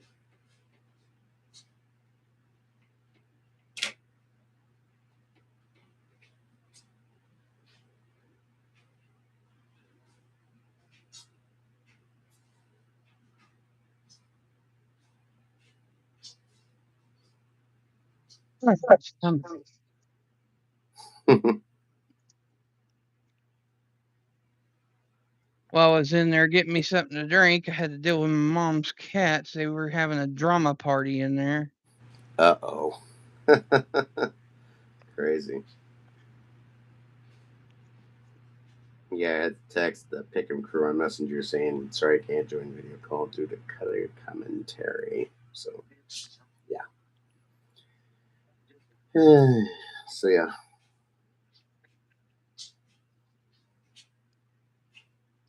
Right now, I'm just getting some local high school basketball score updates done here.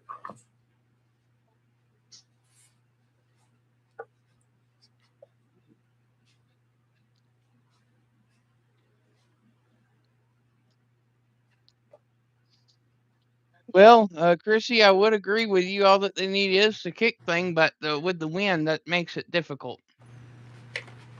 Oh yeah. While I'm waiting, I could actually do a little weather check on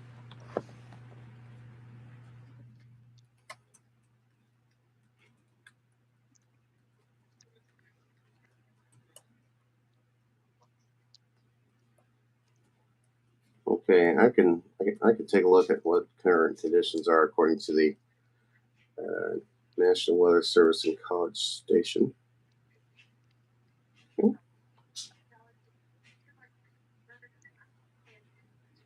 Oh, looks like College Station is actually under the National Weather Service of Houston dealing. That sounds about right, yeah. Yeah. Right now they have overcast skies at 67 degrees, humidity at 81%. The wind is from the south at 15 miles per hour, gusting up to at least 28 miles an hour. And the dew points are in the 60s down there, so it's a little bit sticky. And their last update was back at 10:53 a.m. So it's been a while. So anyway, that's the story there. So yeah. Other than that, there's not much going on.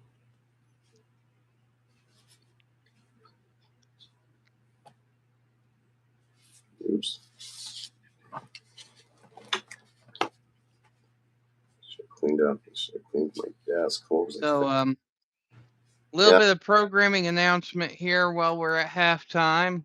go for it. You'll want to stay tuned for the NFL Hangout. We're doing another on that series. The NFL Hangout. It will be the Chicago Bears versus the Green Bay Packers.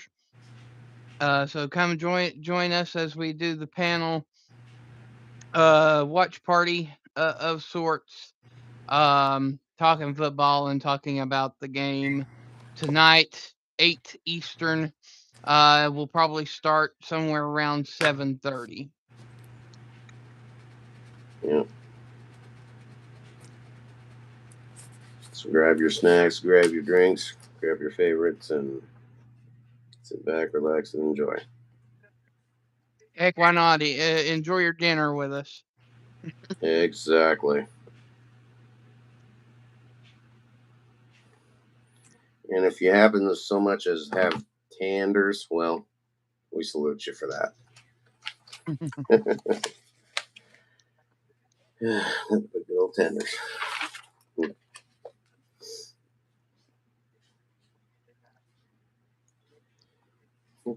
Okay. Yep, them tenders. Right.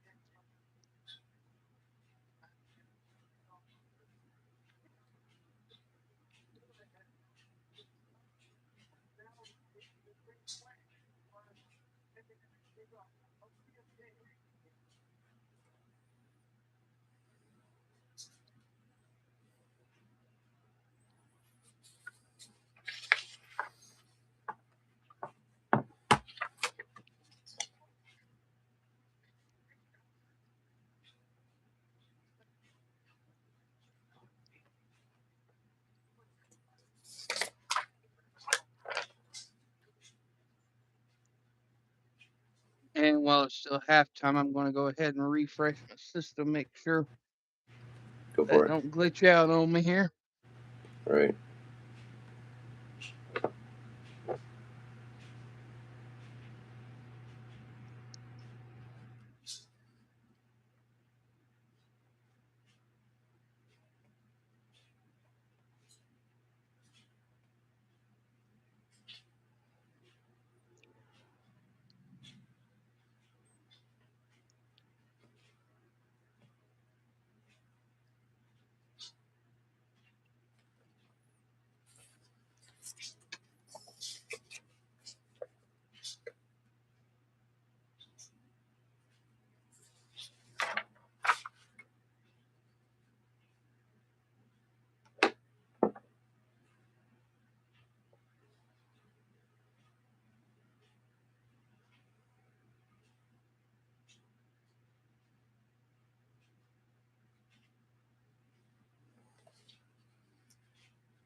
Snake asks, so what's up, Wolfie? Did you ever shave all your facial hair off?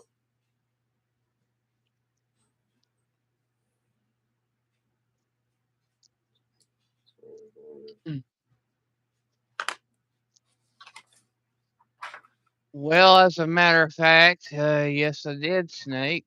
I never back out from a bet. Hmm.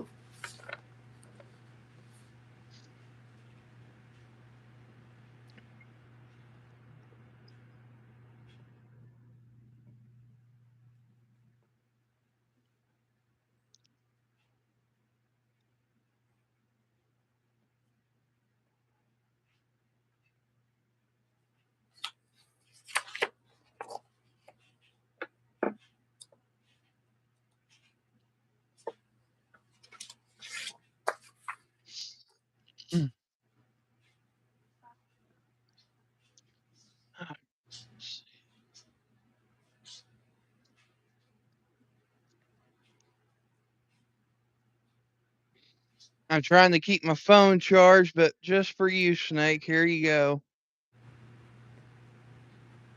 See, I'm a man of my word. Yep, you sure are. That's good.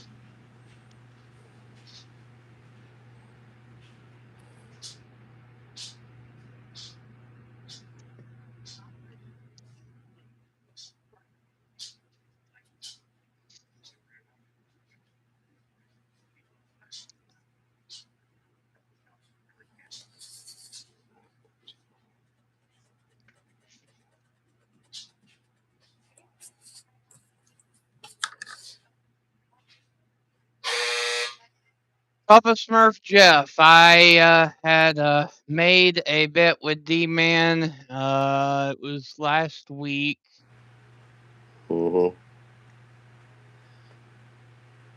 I honestly can't remember which game it was, but I lost and I had to shave my beard. Yep. I think I remember hearing about that. I'll be back. Yeah, I heard your buzzer go off. So yeah, you're good. Yeah, my dryer buzzer. That's a noisy little guy. Hey. No, Most dryers are noisy, unfortunately. that's for sure. Especially once the dryer drum goes off balance.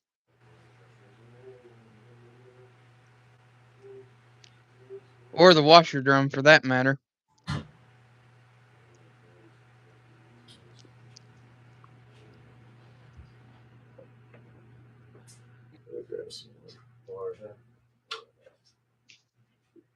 Papa Smurf Jeff, the score is Miami and Texas A&M knotted up at 0 apiece at halftime.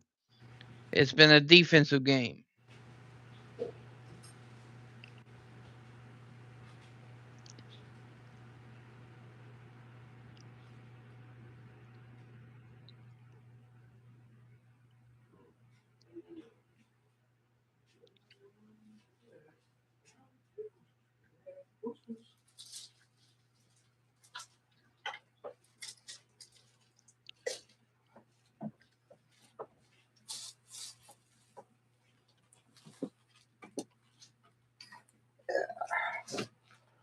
There you go.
Just briefly to turn it over to SEC Nation.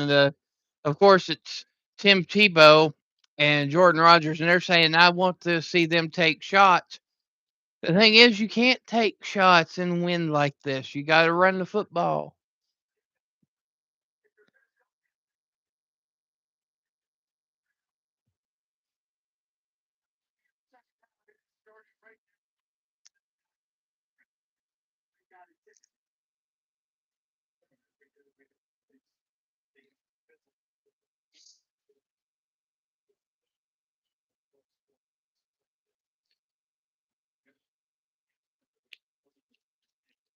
Or as the TikToker Rotad Willie would say, run the damn ball.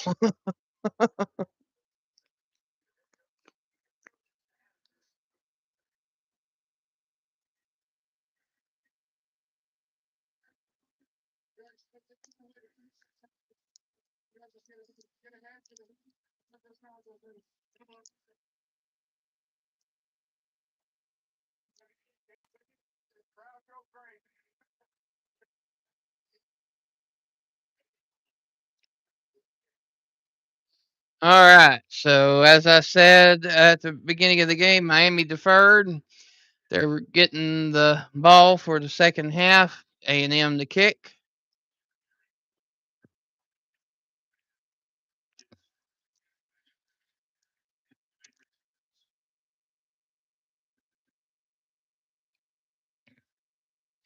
And the wind blows the ball off the tee. Big shocker.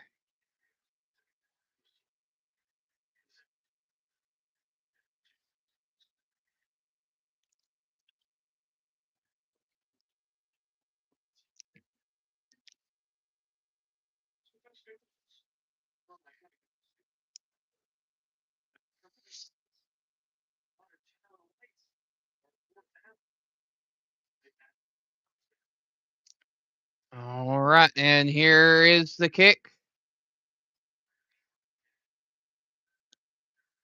It's fair caught in the end zone. And it'll be 1st and 10, Miami. That was number 47, Randy Bond, who kicked the ball off for the Aggies.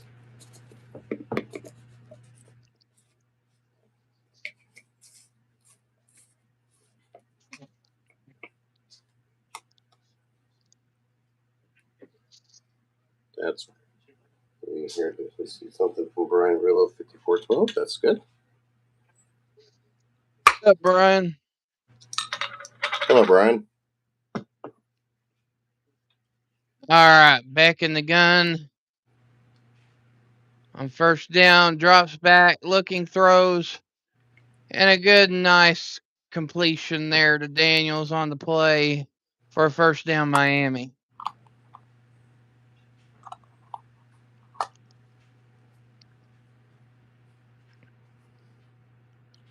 So now it'll be a 1st down from the 39-yard line. Yeah. Back takes a quick snap, throws, gets it out, and number 0 runs, gets it to about the Texas A&M 40-yard line. Yeah, that's what it is.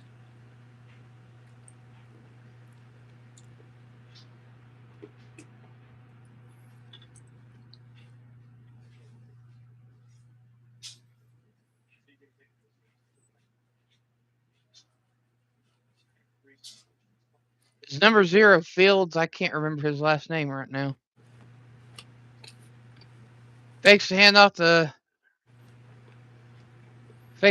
Fletcher and catches the wide receiver on the reverse, and it goes nowhere.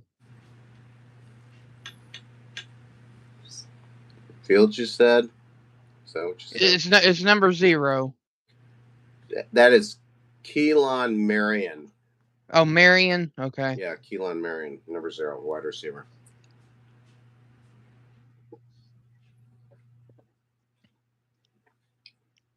And the guy who tackled them was number 18, TJ Searcy, defensive end, number 18. All right, Miami in the empty backfield diamond formation. Screen pass to Marion. And it's complete down to the 33-yard line. Yep. And it'll be 3rd and 3. Mm-hmm.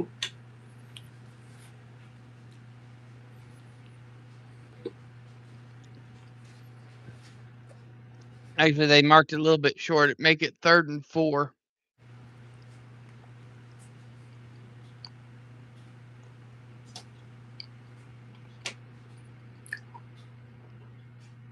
Hand off to Fletcher. Fletcher gets the hole, busts loose to the outside, and gets down to the 10-yard line. 1st down, Miami.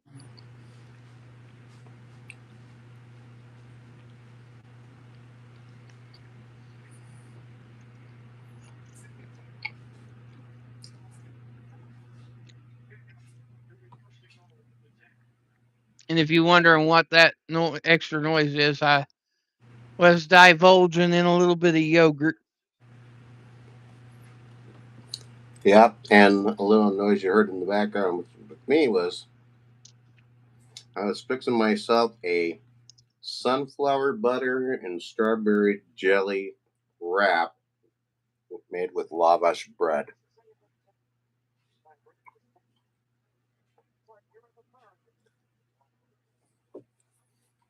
Hmm.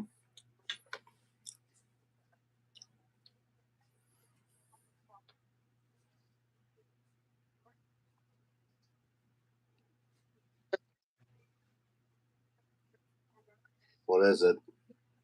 Right, I can see the chat. Just, Jeff is fine. Thank you. You got Jeff and then Papa Smurf Jeff. That's the differences right there. Yep.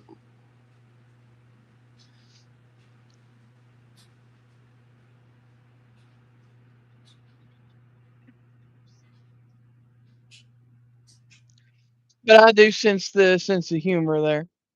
Oh, totally.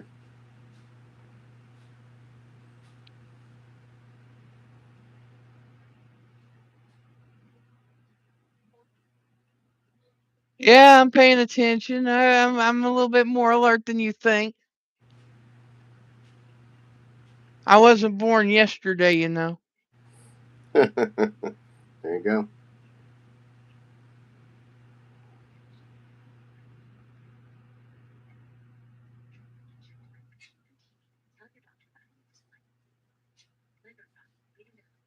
Just texted my brother-in-law here.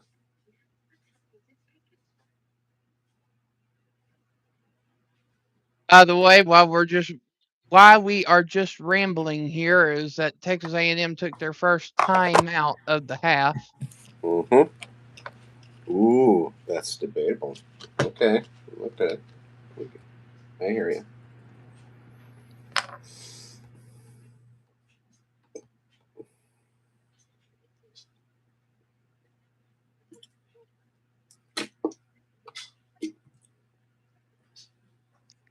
I'm not even going to comment to that one, Brian.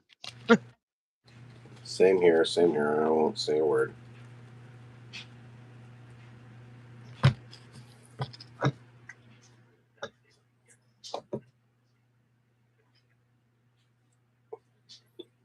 Hmm.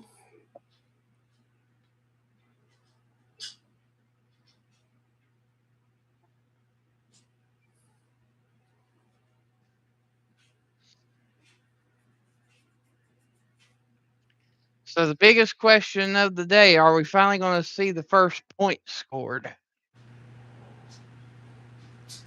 We shall. First and goal. Oh, is it? I'll have to do a refresher on my thing here.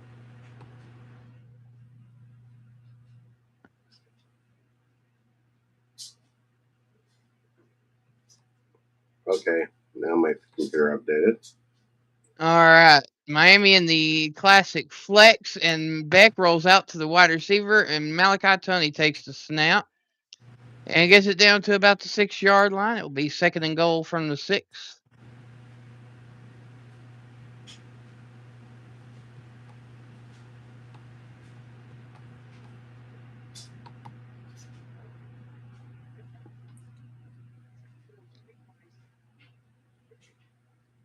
Tackle made by Scooby Williams on the play. Good name. All right, Beck in the gun. Trips to the left. Beck takes a snap, drops, throws to the back of the end zone, and the wind took it away from the wide receiver, and it's now third down. Yep, that was number 0, Keelan Marion again. So Carson Beck is now 11 out of 16. Holy cow! Number 13 Vanderbilt beating Texas Southern 49-9 in the third quarter in women's basketball. That's right.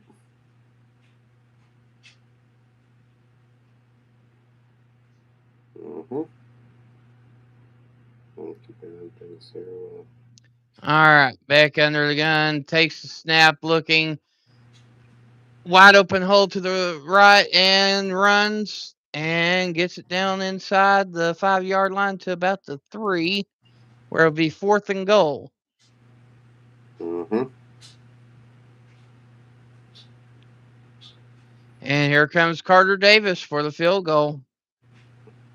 This Yep. is from the number 2 slot of the not exactly the left hash, but the right about 3 foot from the left hash. Yep.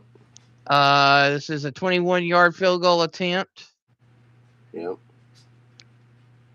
Kick is up, and it's right down the middle this time. We have points, folks. Miami Finally. 3, Texas A&M nothing. Yep. That's right.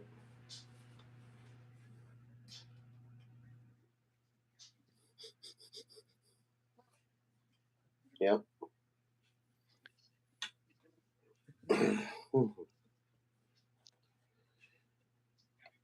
Yeah. All right.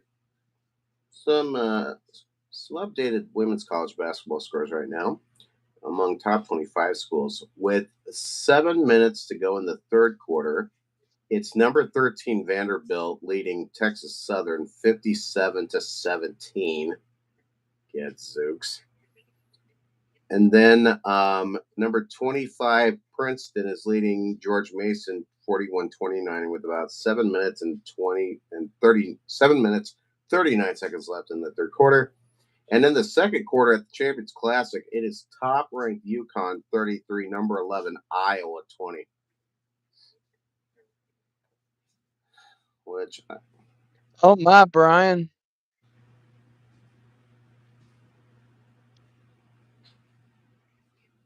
Did you see what Brian said there, Jeff? what did he say?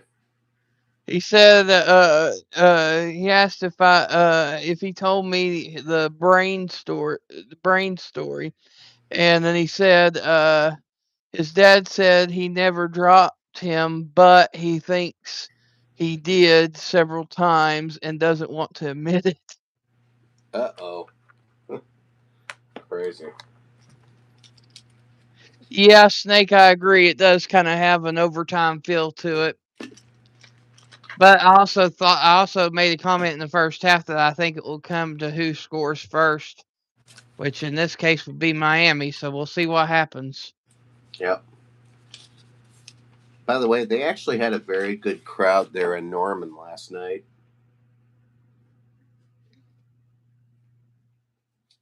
Yeah, how much we talking? 83,550. Wow. Yeah, impressive. And at a minimum of $189 a seat, that's going to be wow. Mm-hmm. Mm. Yeah.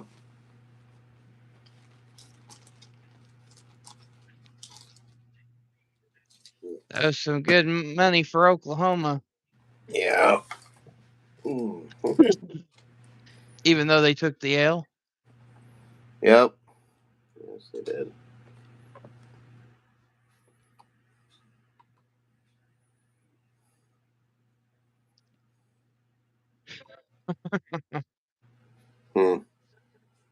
I see Brian's in a joking mood today. Oh boy.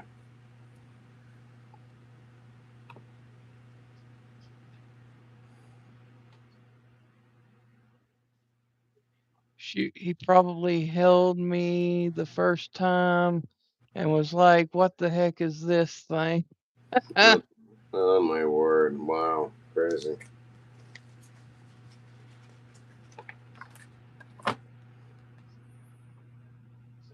Yeah, we're back to the swing of things again. All right, Miami kicks off the Texas A&M. It's into the back of the end zone for a touchback. 1st and 10, Texas A&M from the 25-yard line.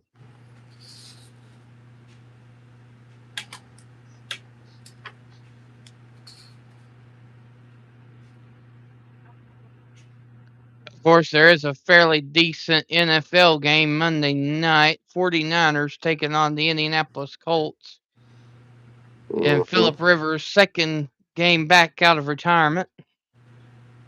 Yeah. All right, Reed sends wide receiver in motion and hands off. It's Conception and gets down to the 35-yard line. And it looks like it will be right about the first down marker. It looks like he might be about a half yard short, though. Sounds about right.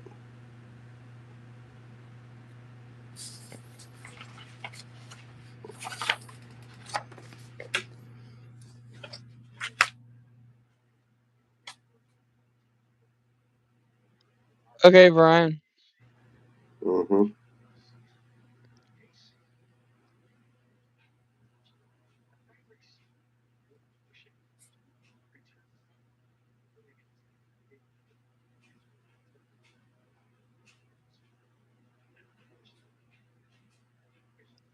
We have an injured Kane on the field. Okay.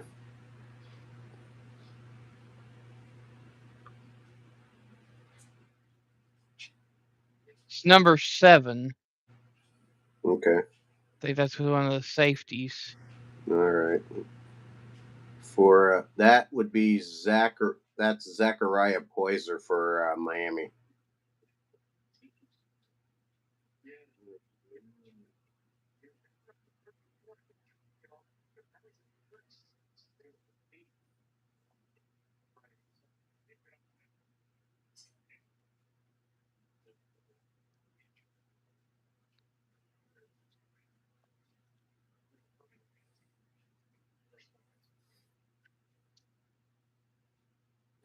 Yeah, he got up staggering, and then he was heading to the sideline, and then he dropped back down on his knee, and Poor guy.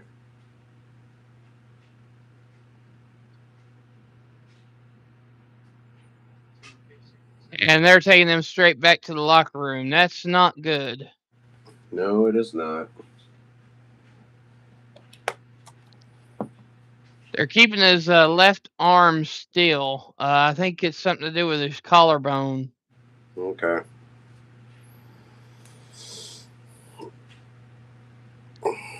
Due to them switching the A and I around on Social Security card, I had to go to college online with my name as Brain. Oh, okay. Yeah, that's pretty funny. Yeah. Okay.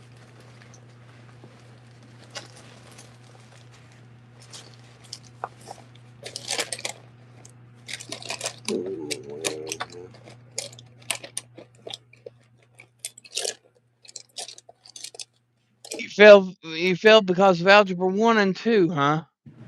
Oh boy. Scary.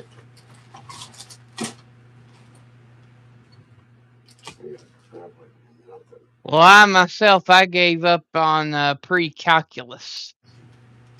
I see. Okay. Cool. Oh wow. I took trigonometry 1, and then I took pre-calculus, and I was like, nope, no more. But that was my senior year of high school that I took those, though. Okay.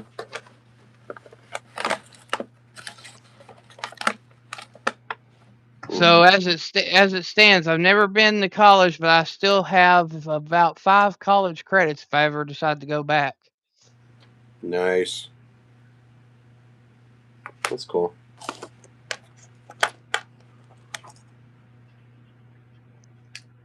Now I forgot almost everything, so I would have to start from scratch.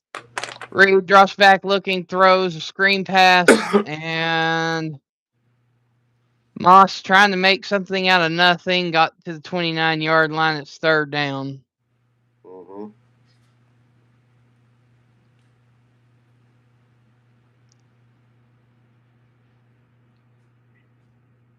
Yeah, it's 3rd and 17, by the way. Yep.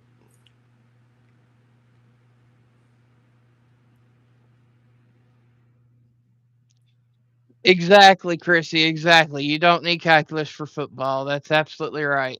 That is true. That is so true. Reed drops back, looking all day to throw, and it's intercepted by Miami. At the 50-yard line, back to the 40, to the 35, 30, 25, down at the 23-yard line where it'll be 1st and 10 Hurricanes. Yep. We just got a notification there from Jason, of course. So thanks again.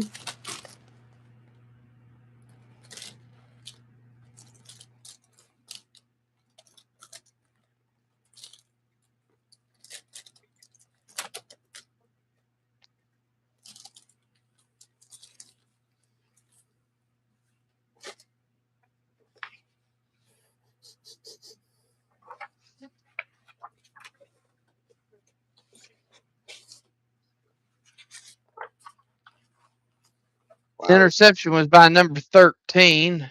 That's defensive back Bryce Fitzgerald.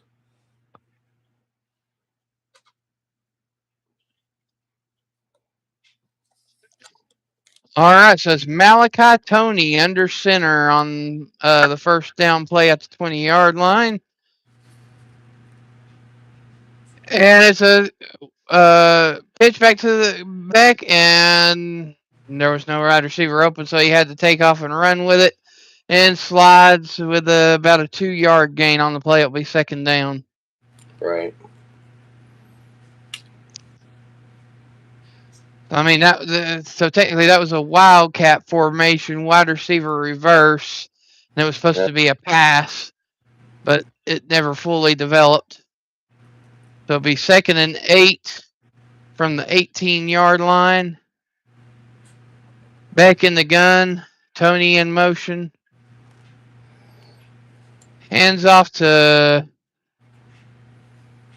Pringle on the play. Yeah, Gerard Pringle Jr., number 22, in the game for. And it will be a 1-yard gain to the 17-yard line, 3rd and 7. Mm-hmm.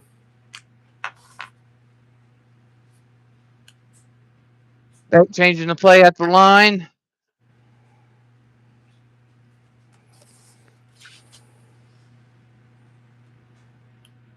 Beck takes the snap, looking, throws towards the end zone, and it's tipped by the linebacker number 21, York, on the play, and it will be 4th and 7. Yep. And if they do bring out the kicker this time, it will be from the left hash again. Yep.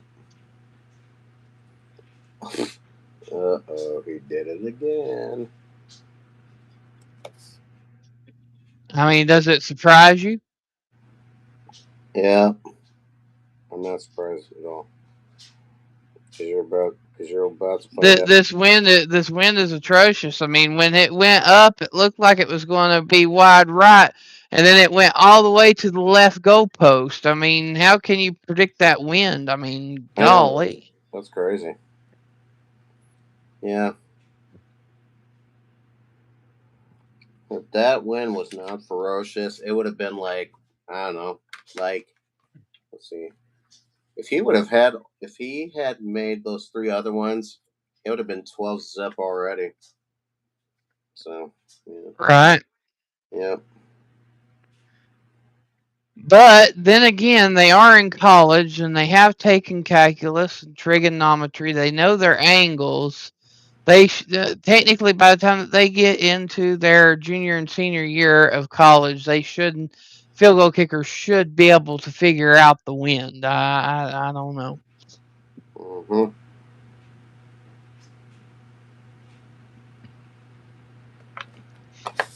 I got news for you, Brian. You don't have to go to school to be a sports broadcaster. All you got to do is take the broadcasting class, which I plan on doing next summer. Well, that sounds good.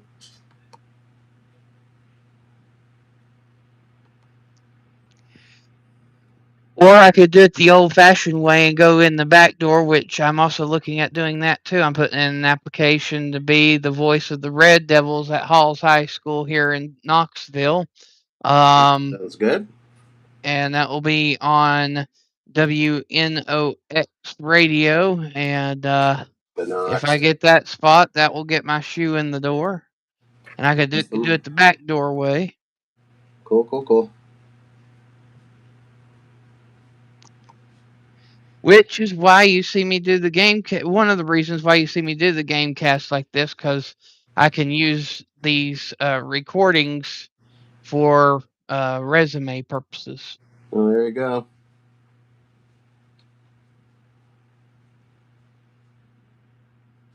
So even though I do like to cut up from time to time, I do try to keep the game cast just a little bit more serious, not necessarily get it too out of control. So Yep. Yep.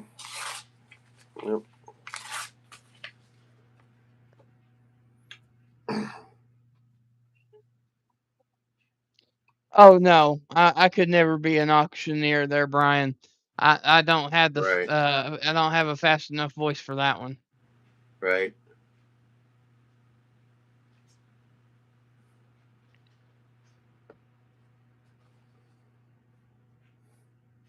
I'll be back.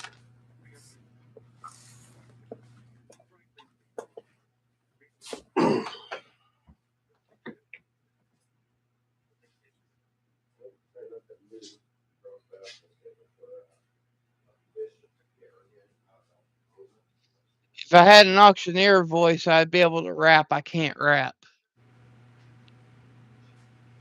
But to be honest, I don't like rap anyways.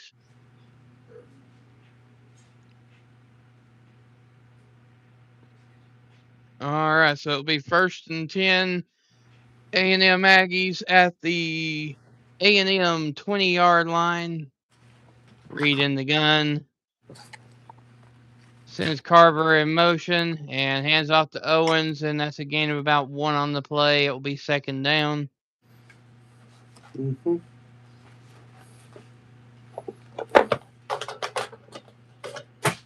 Oh, sorry.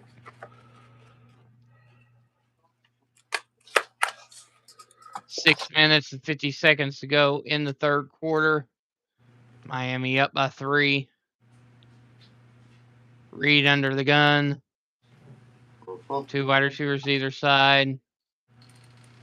Sends wide receiver in motion. Hands off to Owens. Wide open hole down the middle. And that'll be a gain of about 6 on the play. It'll be 3rd down. It'll be 3rd and 1 at the 29-yard line. Mm-hmm.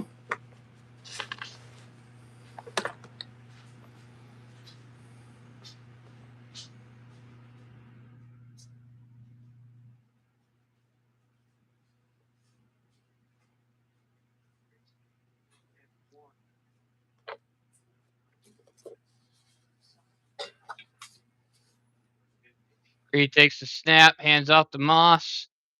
And Moss gets out to the 32-yard line where it'll be 1st and 10 Aggies. Nice.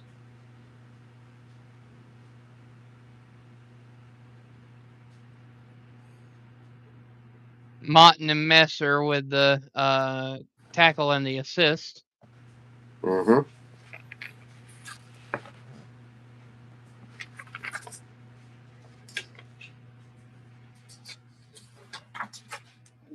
Hey, Brett. Ah. Hello, little brother. Good to hear from you again. The legend of Brett. How sweet. Reed rolls out and gets sacked on the play. Oh, boy. Loss of 1. Sack was by Scott, number 0 for the Hurricanes. Mm-hmm.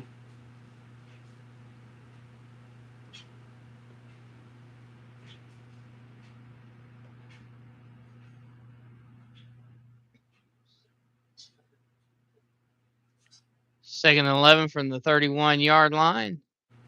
4 minutes, 42 seconds to go in the 3rd quarter. Reed in the gun, trips to the right on the shallow side of the field. Sends Carver in motion to the left. Reed drops back. Got an open hole to run if he decides to. Does a screen play over to Concepcion. And a gain of about 5 on the play. Mm-hmm.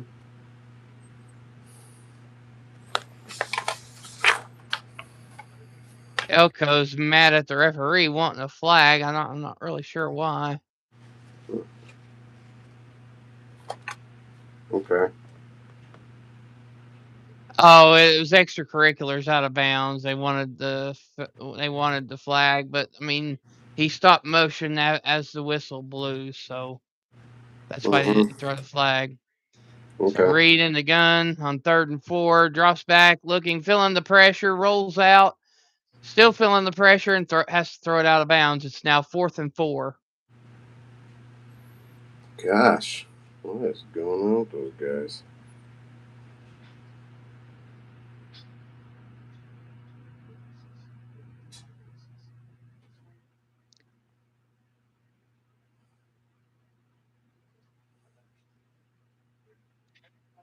In my family, I'm the youngest of the cousins on my mom's side, but I'm the oldest on my dad's side on the cousins.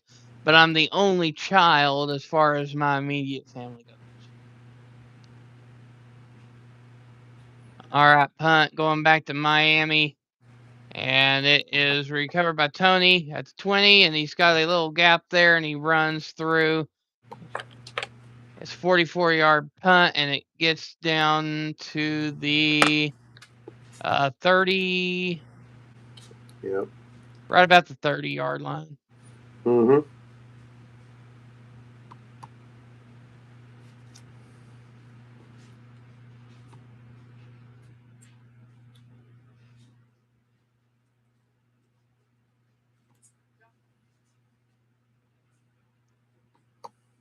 Just like that, my TV needs to reset yet again.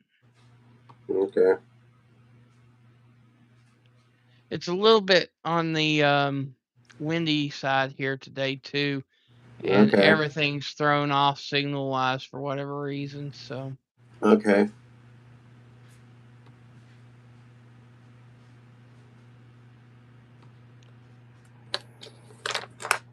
All right, there we go. Now we should be good. Mm-hmm. Just fine.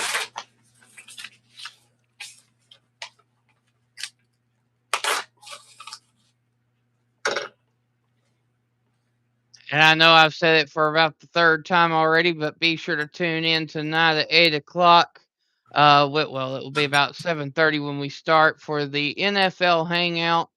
Myself, Jeff, possibly Brett, and the others will be up there watching the Chicago Bears taking on the Green Bay Packers, and we'll be talking football and chatting, having a good time. So be sure to tune in for that. It will be a fun time. And also, a brief reminder that our broadcast, play-by-plays, is brought to you by my sponsor, Dubby, energy drinks, sports supplements, vitamins, and more. Be sure to hit the link in the description once this is over with. Go in there, make your selections, and once you do, go under the coupon code, enter Sports with Wolfie to receive 10% off your entire purchase with Dubby. Mm-hmm. Sounds like a bargain. Oh yeah. I know what it's like.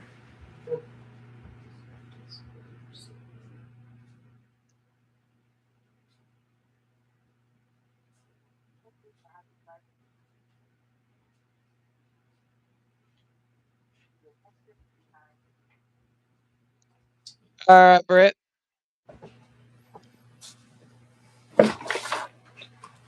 Anyway, I understand we just heard from the Brett.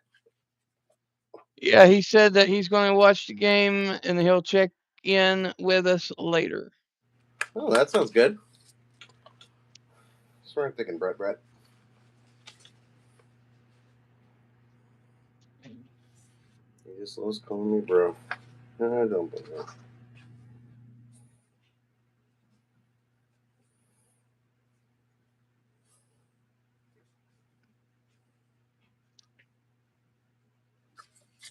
And off to Fletcher. Fletcher breaks loose, gets out to about the 44-yard line.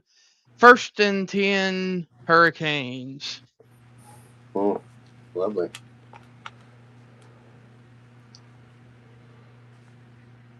Okay.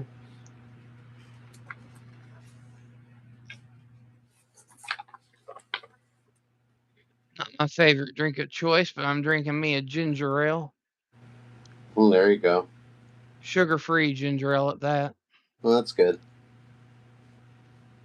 Fletcher, 9 rushes for 77 yards so far today. Yep. And make that another rush for about 2 yards there on the play. Mm-hmm. And Fletcher is calling the medic for the A&M player. Apparently a bad injury just occurred. Okay. Ooh, I don't know what's going on, but his hands are stuck up in a weird position. And he's just frozen, and like frozen in a, I don't know whether it's like a concussion or I don't know. that's very weird. He's literally like frozen. He's like, Yeah.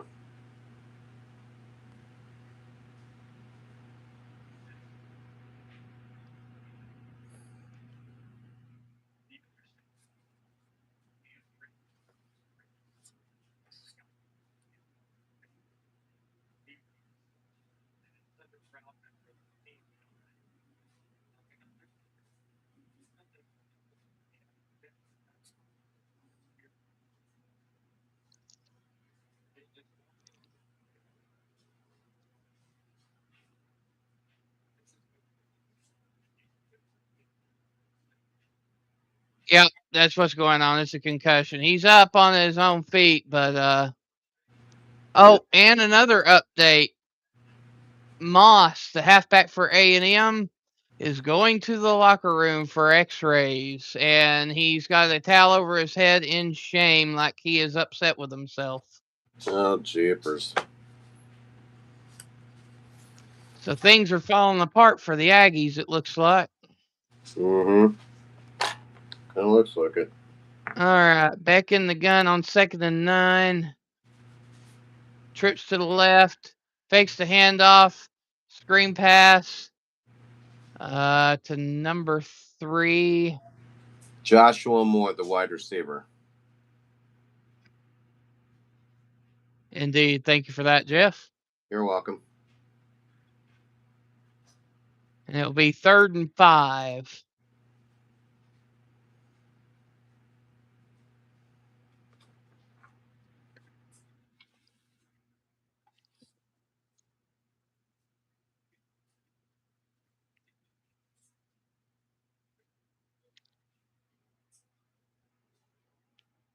Beck takes a snap, hands off to Fletcher.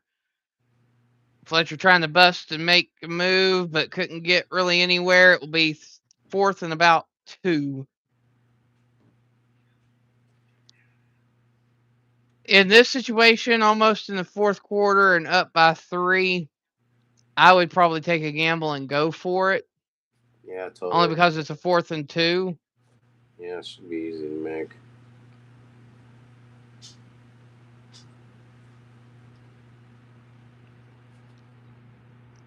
But at the same token, it's a really close game. So, Yeah.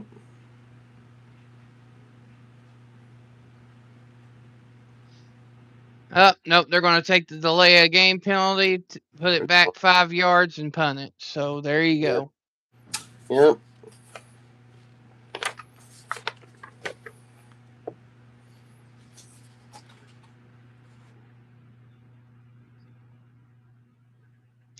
I mean, actually, Chrissy, I mean, it's been a really good game. It didn't start falling apart for A&M until the second half.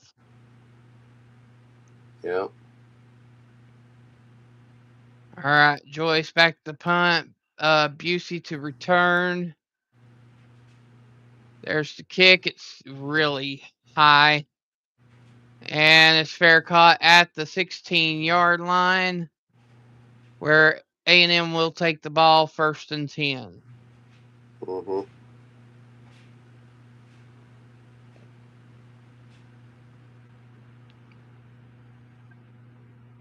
A&M's currently doing their tradition walking through the grove, That's cool. getting ready for their game Okay. against the Tulane Green Wave. Mm-hmm.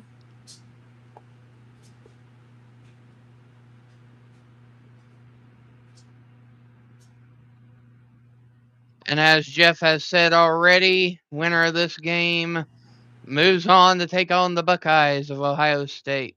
Yep. Reed drops back, rolls out, feeling the pressure, and sacked at the 6-yard line by Bain. Mm-hmm.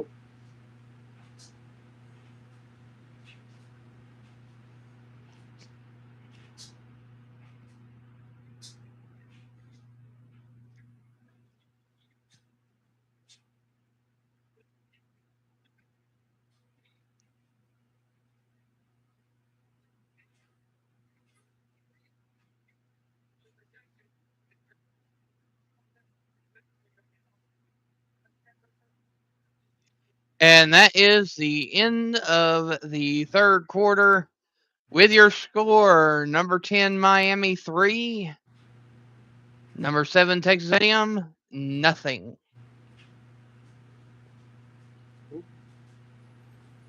Excuse me.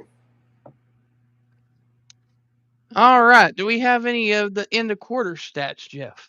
Yes, we do. Hold on, Jeff. Okay. Now let me put this up here. All right. End of three's up. Here we go.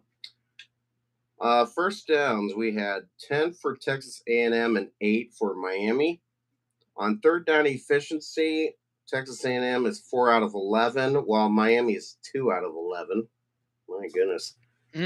Fourth down efficiency, Texas A&M is still 0 for 1, and Miami hasn't even done anything about it since then. Passing yardage, Texas A&M has 125 to just 80 for the Canes, and one interception already thrown, of course, by Reed. Rushing wise, Miami has the edge in that one. They have 85 yards to just 64 for Texas A&M. Penalties, 3 penalties for 10 yards for Texas A&M and 2 for 10 yards by Miami. And there's 2 turnovers because of Texas A&M throwing a pick and, of course, a fumble happening earlier. And the ball and possession time is in favor of Miami by only 24 seconds. That's 22 minutes and 42 seconds for Miami to just 22 minutes and 18 seconds for Texas A&M. So those are the third quarter stats. All right, Jeff. Thank you. You're welcome. I mean, on paper, Chrissy, Texas A&M is supposed to be better than Miami, but at the same time, at the beginning of the year, Miami was supposed to be poised to head towards the playoff, whereas A&M wasn't even really considered to be a contender. So it can go either way. I mean, really, it can go either way. I mean, realistically, if you look at the overall seasonal stats, it's fairly even across the board. Miami might be just a skosh better on defense than Texas A&M, but not by a lot. Mm-hmm.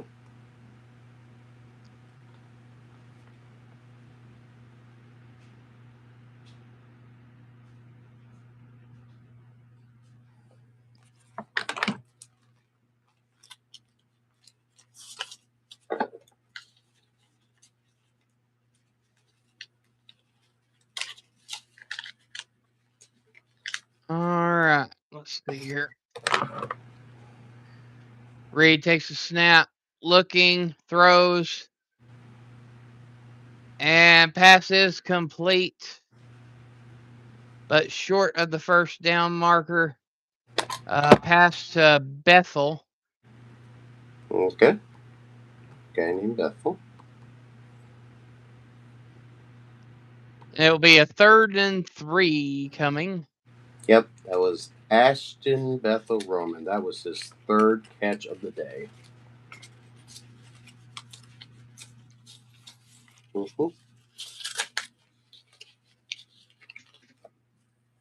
Reed takes a snap, feeling the pressure, rolls out of the pressure and throws, and went right back to Bethel Roman for the first down for the Aggies at the 36-yard line. Yep.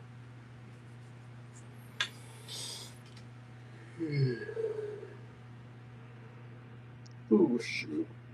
Boy.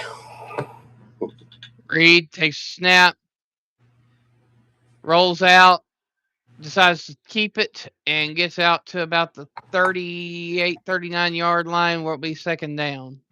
Right.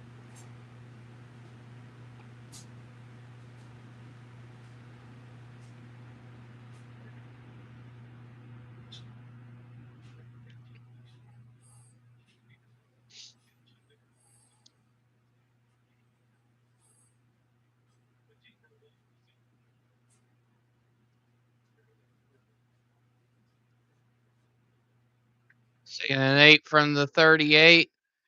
Concepcion takes it and gets about, we'll call it 3 on the play. It depends on where they mark it. And it'll be 3rd down. Mm-hmm.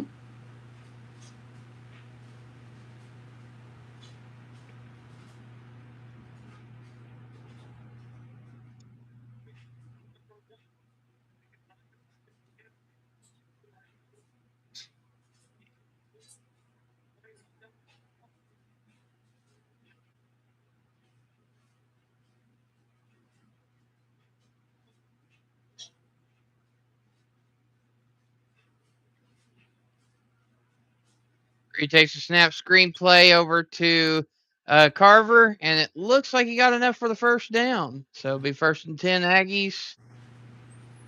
Mm-hmm.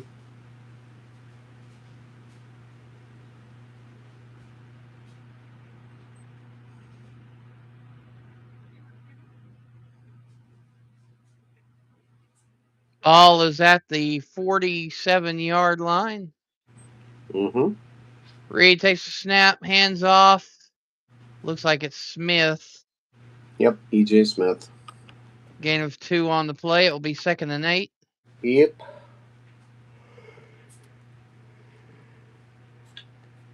Mm-hmm.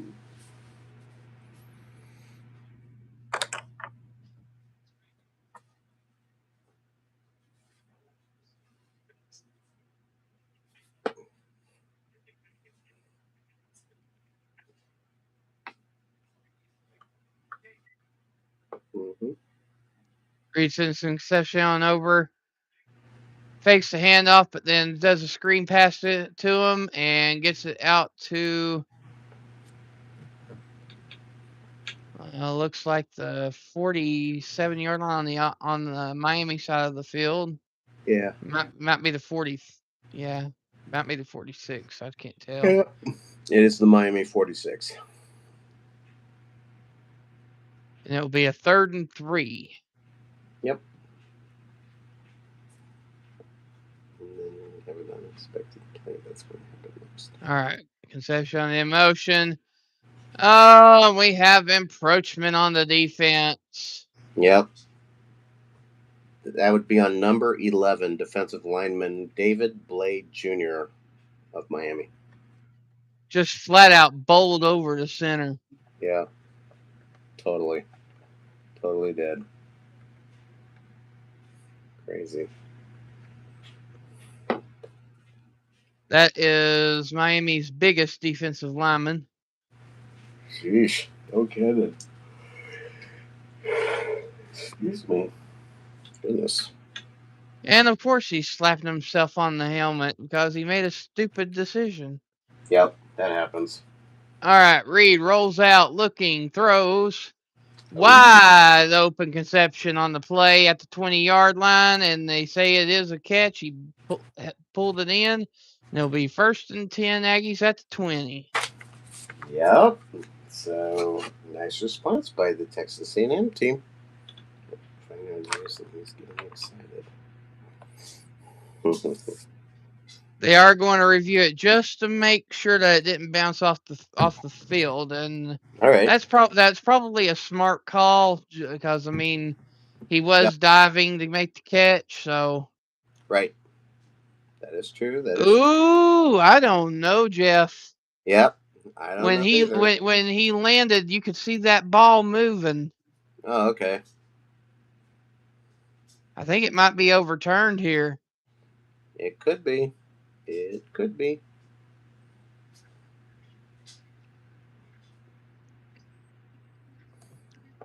But with that, we have gone to a brief commercial break while they're reviewing. That's right. Good old reviews. Aren't they something? So what do we got on the top 25 of the basketball right now, Jeff? All right. Starting off with the women, with 3 minutes and 3 seconds left in the fourth quarter. Number 13, Vanderbilt, looks like they're on their way to another win. They're leading Texas Southern by the score of 89-42. Also, oh, this is a big surprise. With a minute and 32 seconds to go in the fourth quarter, the George Mason, I guess, Lady Patriots, you could call them, are leading the number 25 Princeton Lady Tigers 60-54. Oh. Yep, there goes my dryer again.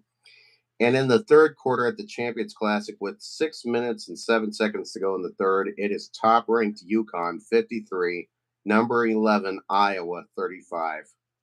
Yikes.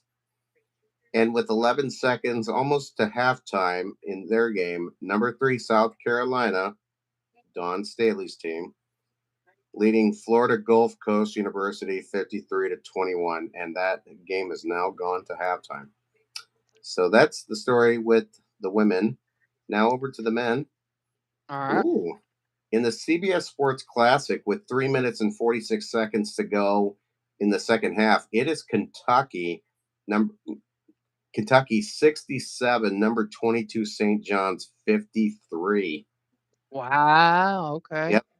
Number 9 Michigan State earlier today held on to beat Oakland of Michigan 79-70, and number 11 Louisville today just completely manhandled Montana 94-54. So yeah. Yeah, that was as to be expected. Yep. Mm-hmm. So yeah. So that's the story there. Okay, let's see. And in women's hoops earlier today in the Champions Classic over in Brooklyn, number 16 Louisville took down the number 17 Lady Vols of Tennessee 89-65. So that's the story. Yeah, I'll be honest. I'm not really that surprised that the Lady Vols went down. Uh-huh. But maybe eventually they'll get back up to Pat Summit status, but it ain't now. Yep. Oh, you must be excited about former Tennessee Lady Vol player Candace Parker, because she's one of the front-running candidates for the Basketball Hall of Fame class of 26. Yeah, that one's been coming for about 2 years now. Okay, that's cool. She'll be joining Shamiqua Hostlaw, Tamika Catchings, and Yep. a pretty good set of Hall of Famers. Oh, easily. No question about it. All right, on 3rd and 10 from the 41-yard line, Reed in the gun. Conception in motion. Reed passes. And it's Bethel Roman again. 1st and 10 Aggies at the 31-yard line.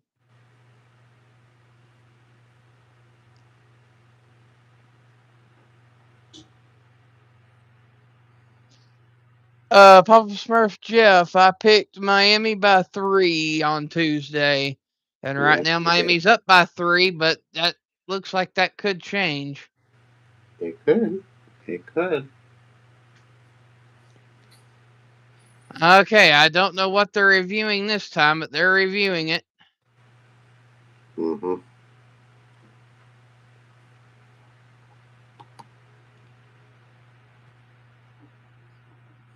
Oh, they're saying that Miami's trying to say that he didn't get the first down line. Oh, okay. Ashton Bethel Roman. Mm-hmm.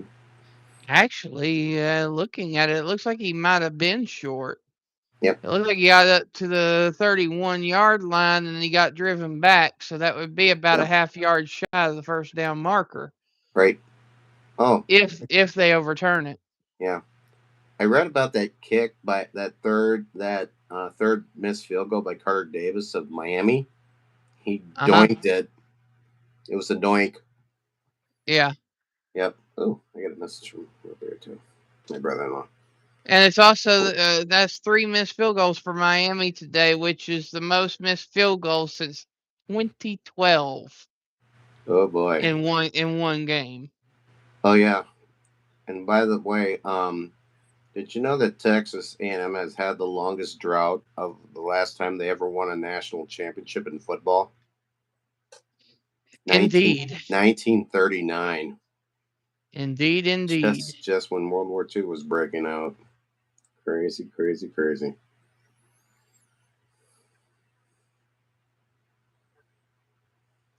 All right, here's the call. Okay, they're saying it's upheld. It's a first down, even though it looked like it was short. So, yep. There you go. Yep, that's right. There you go. That's right. So 10 minutes and 11 seconds to go in the game. A&M down by 3. It's 1st and 10 at the 30. And it looks like they're loosening up their other kicker, Randy Bond. Yeah, Randy Bond, who kicked the ball off in the second half. So, yep. Reed in the gun. Drops back, looking, throws. And a wide open Carver on the play. 1st and 10, spins out and gets down to the 19-yard line. 1st and 10 Aggies. Yep, that was wide receiver number 1, Mario Craver. That's his 7th catch, and he has 92 receiving yards. So he's leading Texas A&M in receiving today. So great job. And we now have an injured Kane on the play. Uh-oh. Number 99, the defensive tackle. Okay, I can look that up. Number 10 Kane's here.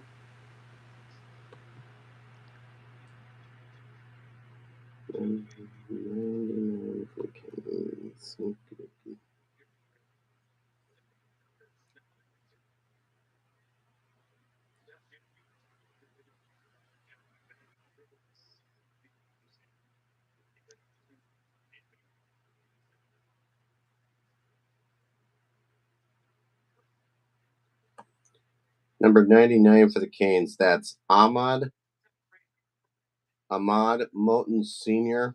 He's a defensive lineman, 6'3", 325, and a junior from Fort Lauderdale. That's who was injured on the play. So, yeah. He's still down on the field. They're looking at his back or something. Oh boy. Scary.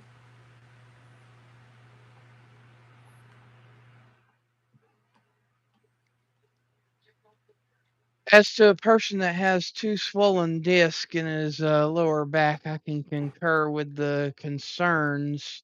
Mm-hmm. Yep. So those listening, yes, football was, even though I was good at it, was very unkind to me. That's right. Mm-hmm. That is true.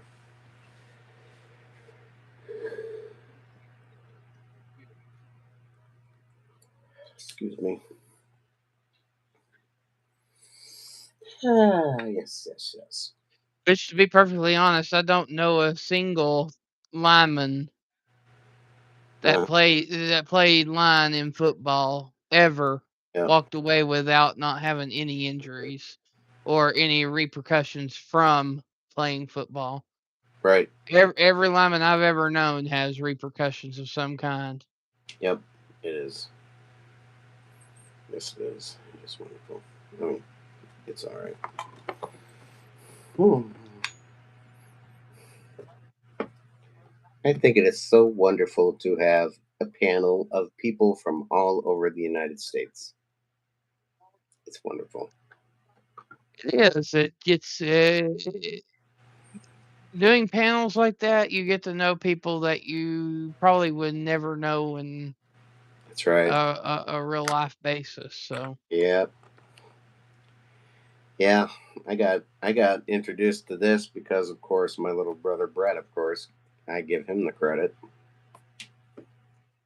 So yeah.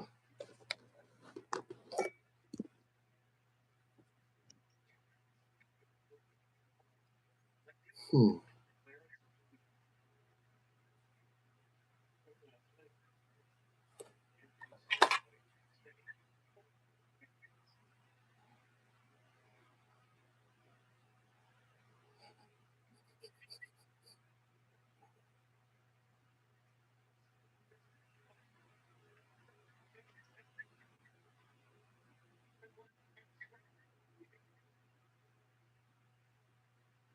in my personal opinion, if A&M is going to win today, they have got to score a touchdown on this drive. Okay. I don't think a field goal is going to cut it against the Hurricanes. I just Exactly. don't.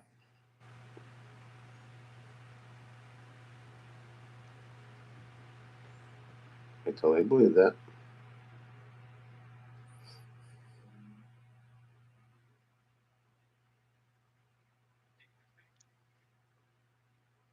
All right, 1st and 10 from the 19-yard line. Reed takes a snap, looking, and sacked on the play. Ah. A sec. Sacked by Messer, number 3, the defensive end. Yeah. Looks like Mesidor, I think. Yeah, Messidor. Yeah, that's Yeah, right. Mesidor. That sounds about right. So yeah. I get Messidor and Messer mixed up because I've got a friend here in Knoxville, and her Mm-hmm. last name is Messer. Okay. All right, conception in motion. Yep. Oh no, that's Bethel Ramen in motion. Yep. At the run. Yep. Hand off on the play. Yep. It'll be a gain of about 5 on the play, but I cannot tell which halfback that was. That was number 22, E.J. Smith. Playing. Yeah, it was just in the good enough angle that I could not see Okay. the number. Okay. But appreciate that, Jeff. It's 3rd and 8, ball at the 17. Takes the handoff, throws, and it's bobbled. Ooh, it was bobbled by the tight end and almost picked off, but it's Yep. a 4th and 8 coming. Yep. Barkature. I told you, Jeff. Look at the comments. Look at what Ted just said. Okay. All right. I'll take a look. He said, world's most boring game. He hates defensive games. I told you that in the first Yeah. half. Yeah. I believe him. All right, so A&M going for the field goal here from the 25-yard line. This is a 35-yard attempt. Lined up basically right down the middle. Kick is up, and the kick is right down the middle. It is good. Score Yeah. is now tied up at 3 apiece. Yep. With about 8 minutes and 30 seconds left. So yeah. So we got more game ahead. Yep.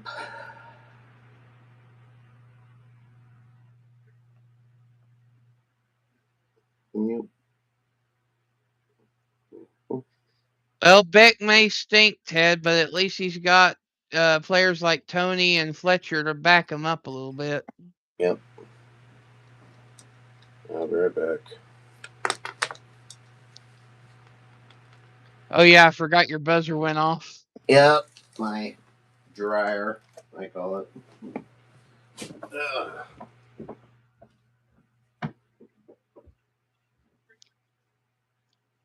All right, so while we're on commercial break, just to remind everybody, we will be having a NFL hangout this evening. It will start about 7:30. Kickoff is at 8. It will be Chicago Bears versus the Green Bay Packers. So if you like panel lives, be sure to stop in, hang out with us. That should be bound to be a pretty good football game too. Mm-hmm.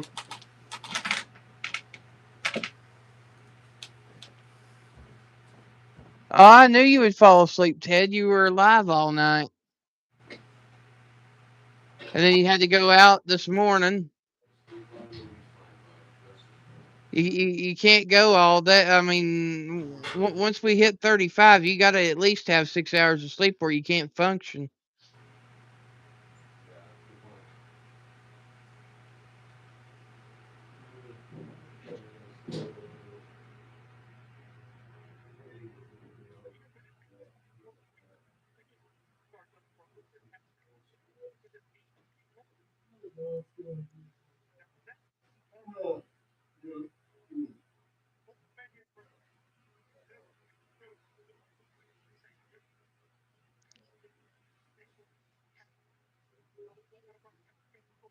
And for the second time, just a reminder about the sponsor, W Sports Energy Drink, supplements, vitamins, and more. The link will be in the description after this is over. And when you got to make your selections, use the coupon code SportsWithWolfie to receive 10% off your entire purchase at checkout.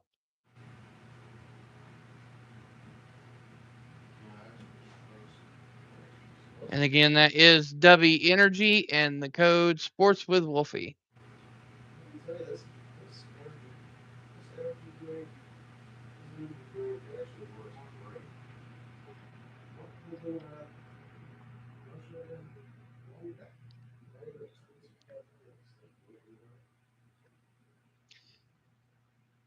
And another brief service announcement on both of my channels, this channel and the Rocky Top Scratcher channel. Probably won't be the same day, but at some point before my birthday, I will be throwing a birthday hangout bash panel live where we can hang out and talk and celebrate the new year and my birthday. So be sure to tune in for that. I'll put the thumbnails up when I know a little bit more as to what time we will be doing those streams. And even though I don't ever ask for money, I will have my PayPal up in case you want to send a gift. But it's not. It is not mandatory. I never, ever, ever, ever repeat. I never, ever ask for money. That I just will. I'll have it as an option in case you want to send a gift.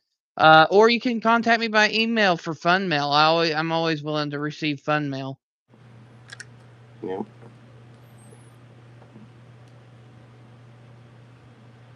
Which of course my email is in the my channel description. That's cool.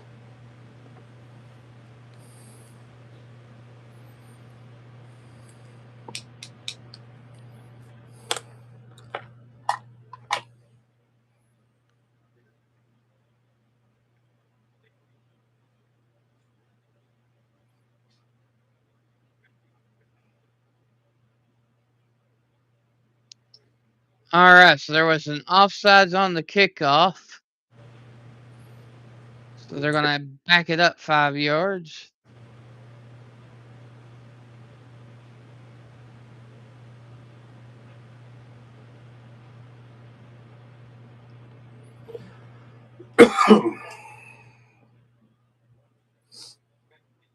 Uh-oh. That ain't good, Ted. You know what they say? You can never trust a fart. Okay. Crazy.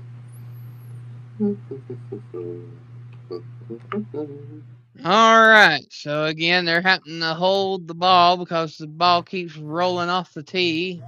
Mm-hmm. Bond is in position to kick. Yep. And there is the kickoff. Deep kick into the middle of the end zone for the touchback, and it will be 1st and 10 Hurricanes from the 25-yard line.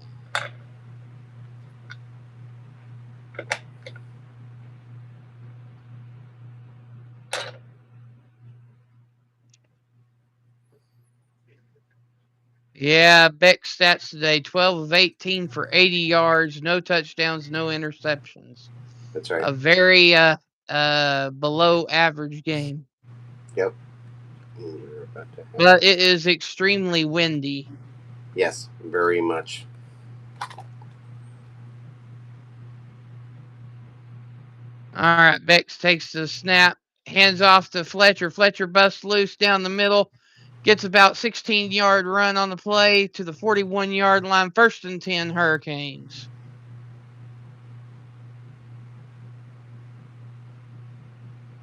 Fletcher has 12 rushes for 97 yards today.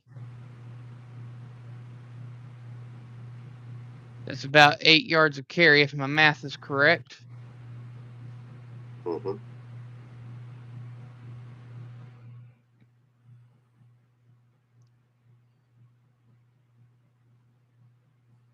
Back in the pistol. Fletcher behind. Fakes the handoff. Drops back, throws. Tony caught it and fumbled on the play. Texas A&M football. Wow. 1st and 10 Texas A&M at the 47-yard line. Mm-hmm.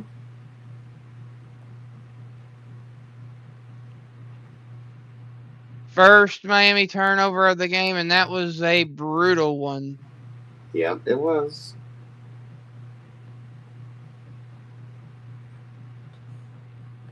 Mm-hmm.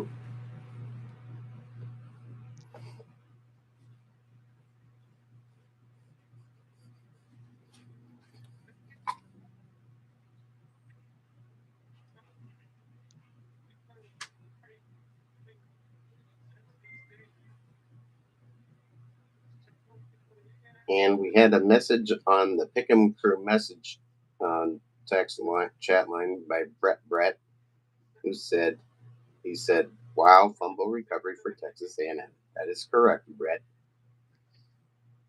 Hey, Ernie, how's it going, buddy? Ah, hello to the nice individual who said hello to us. All right, 6 minutes, 52 seconds to go in the 4th quarter. Tied up at 3 apiece. Texas A&M football, 2nd and 10 at the 47-yard line. Mm-hmm. Reed in the gun. Concepcion in motion. Reed drops back, throws. Pass complete.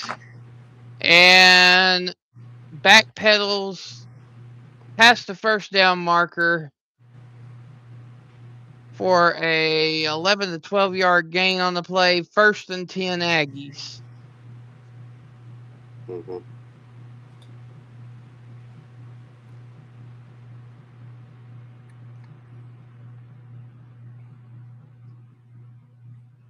Reed takes off and looks like a loss of 1 on the play. Yep, tackle. What were you saying, Jeff?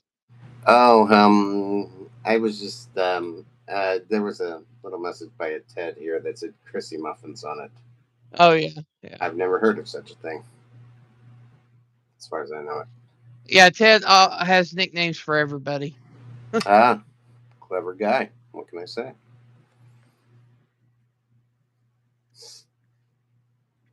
Reed puts Concepcion in motion, keeps, and gets to about the 39-yard line, and it will be third down on the play, and the two Miami defenders hit each other in the head, and Ow. Thomas, number 8, is a little bit rattled on the play. He's up, though. Yep. Tough kid. Tough kid. Tough kid.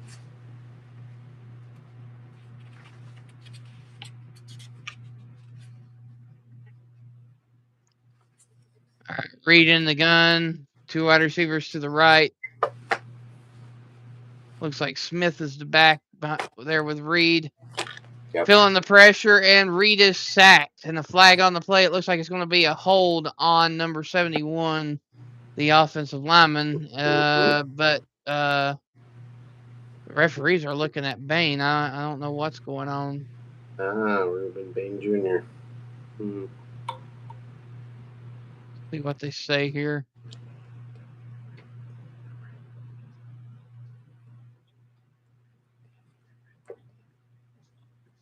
Ooh. It was actually looks like it was a personal foul. Yeah, personal foul, hands to the face. Yep, and the penalty was declined. So yeah. So now the 41-yard. So it'll be a fourth down coming. Yep. 4th and 9 at the 41 of Miami.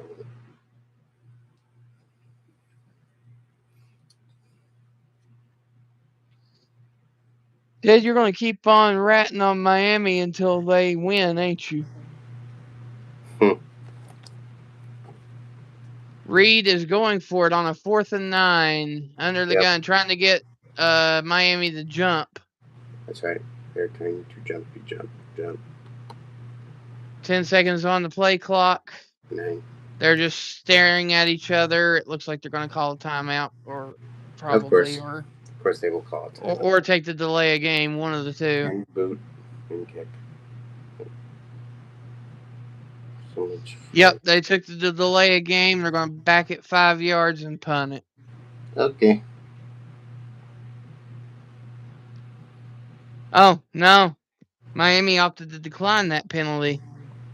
Yep. Yeah, they're just saying just kick the darn thing for crying out loud.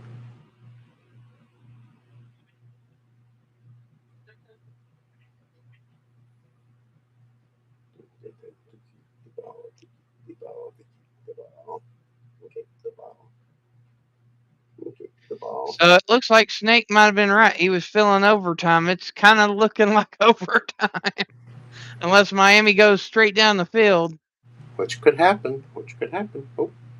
And we had a nice punt by Tyler White of Texas A&M.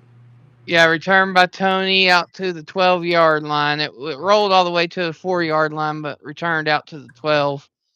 Yep. So it'll be 1st and 10, Miami Hurricanes at the 12-yard line. 4 minutes, 2 seconds to go in the game. And it's all knotted up at 3 apiece. That is correct. Correct.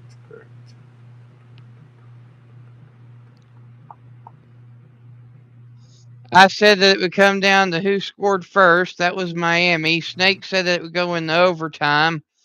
And it's tied at 3 apiece. And so it looks like me and Snake are pretty much on point here. Yeah, that's right. That is correct. All right, back in the pistol formation.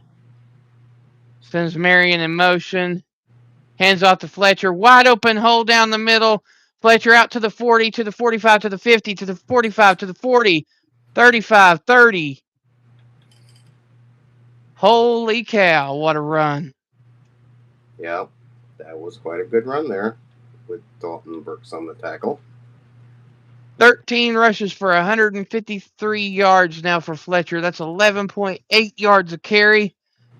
Yeah. That was a 56-yard gain.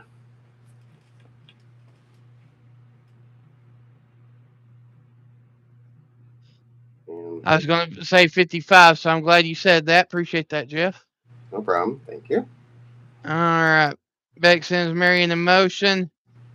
And it's a handoff to Fletcher again. And this time he gets about 2 yards on the play. It'll be 2nd and 8. Mm-hmm.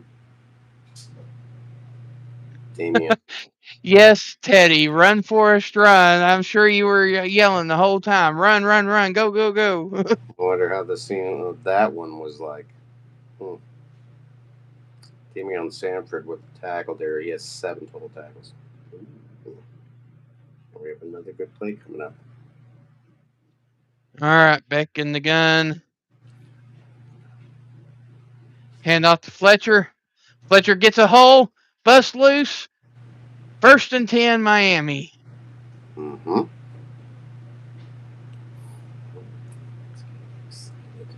15 rushes, 167 yards.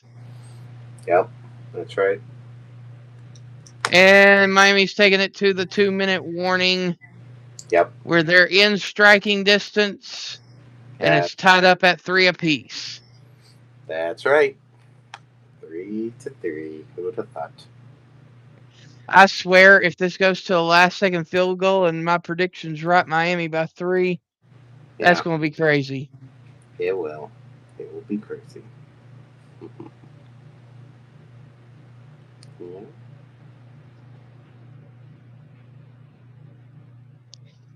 Honestly, Ted, they do need a touchdown that's going to look way better than a field goal. Yeah. But if they can tick off the remaining time and leave Texas A&M no time at all and gets that field goal, that's all you need. Yep. Get it down to about 4 seconds left on the clock. Go for the field goal. Yeah. But the wind has been very, very strong today. There has been a lot of missed field goals by both teams. Yeah. So, like Ted said, the touchdown is the better option. Yep, it is a better option.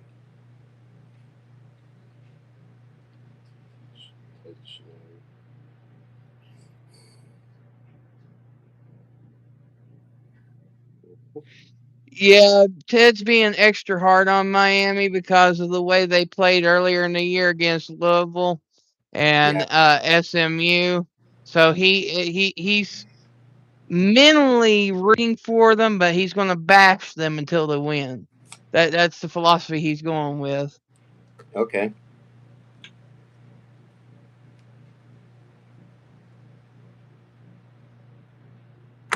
Good point.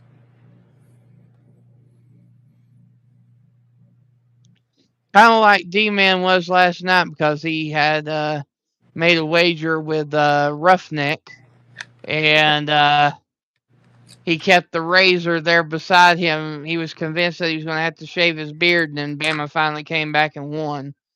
Yeah. And he didn't have to shave his beard, so. Yeah, he's got that lucky style still going, so that's good. Yeah, he hasn't lost a friendly bet yet, but his day's coming. His day's coming. That's right. That's right.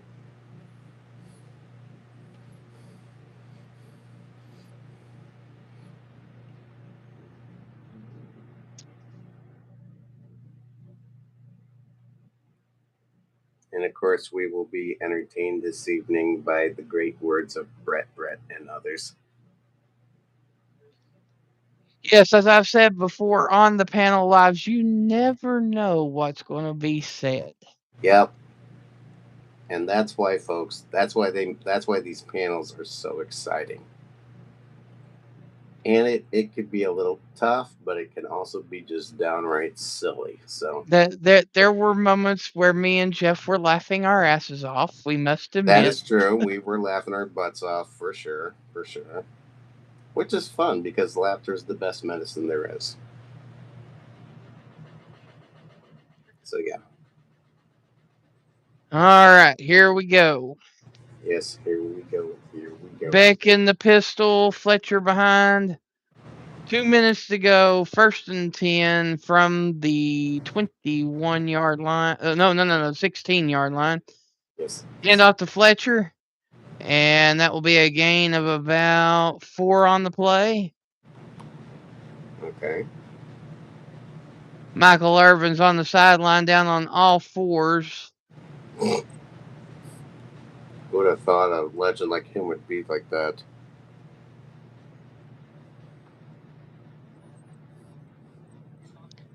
I mean, I'll be honest, I'm standing. I'm just sitting at my desk being my happy self. In close games, oh gosh. Yep, I know. These close games are what I live for. That's nice. I always like those blowouts because you always can send in the bench warmers. Especially. Fletcher's fourth game with 100 yards. Yep. That's impressive. Most by Miami players since 2016. Wow. Almost 9 years, my goodness. In this drive alone, 4 rushes, 73 yards. That's an 18.3 yard average. Yeah, yeah. 2nd and 7, minute 55 to go. Beck in the gun. 2 wide receivers to the left. Malachi Tony in motion. Hand off to Fletcher. And that's about another 2 yards there. Mm-hmm. And Mike Elko is going to take his final timeout, it appears. That sounds about right. Miami still has all 3 timeouts. Yes, they do.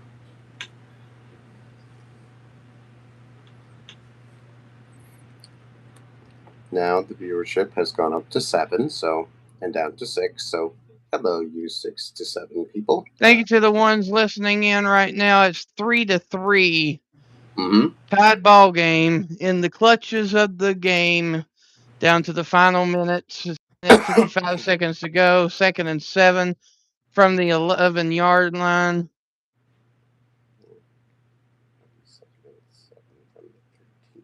Actually, it's a 3rd and 5, yep. Right? 3rd and 5. 3rd and 5 from the 11. Ted says, people reading these jokes. Good point, Ted. Good point. And if y'all have not already, double tap for the like. Yep. It's worth and subscribe if you're new. Yeah. If you want to we do these GameCasts quite frequently. We also do panel lives all the time, joke around, cut up. Yeah. That's how it works. Beck in the gun. Tony in motion. Looks like and it's a pitch to Tony. Tony gets to the outside, and it's a touchdown. Touchdown, Miami. Wow, how about that?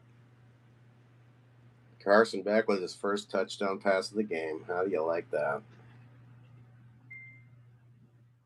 Yep. 6 plays, 86 yards. Took 2 minutes and 19 seconds off the clock. There's a minute 44 to go in the game, and Miami has taken the 9-3 lead with the extra point pending. Mm-hmm.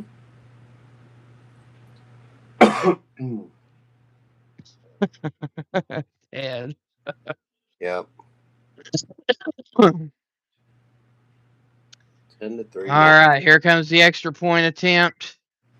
Yep. Kick is up and good. So the score now is number 10 Miami 10, number 7 Texas A&M 3, with 1 minute and 44 seconds to go in the game. That is correct. And for the Aggies, this is go time. It's do or die. Mm-hmm. Mm-hmm.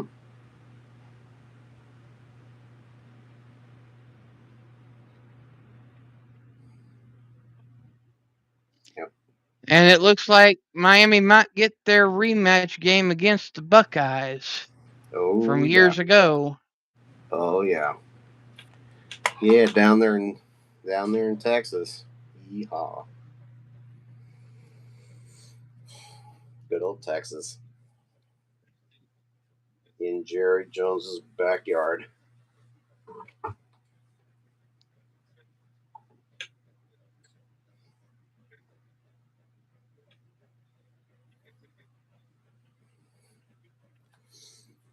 Well, I've been getting some exciting chats in the text thing from. Oh, I'm sure Jason's all over the group chat. Oh, I know. Yeah.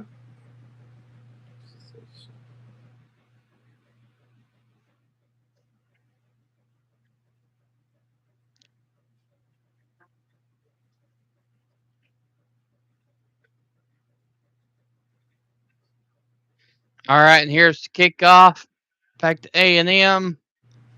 Yep. And that's a deep kick through the end zone for the touchback, and it will be 1st and 10, Texas A&M from the Texas A&M 25-yard line. That's right.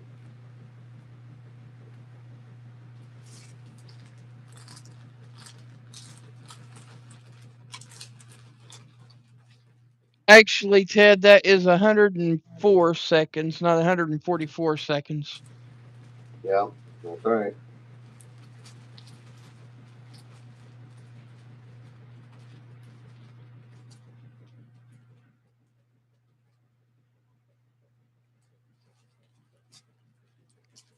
All right, Reed in the gun, drops back, looking, and feeling the pressure, dumps it off to Smith, and it's a gain of about 4.5 on the play. It will be 2nd down. Yep.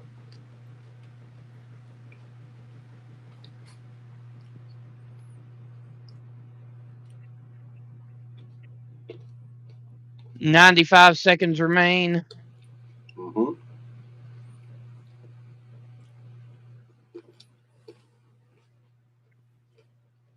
Second and 5 from the 30-yard line. Reed fires, and it's to Conception. 1st down, Texas A&M, but flag on the play. Oh, did you hear that, everybody? A yellow hinky on the football field. Let's see what Mr. Nice says. Ooh, it's on Miami. And it's roughing the passer. How about that? Yeah, he came in just a tad bit late. Yeah, them Aggies are barking. Those Aggies are barking now.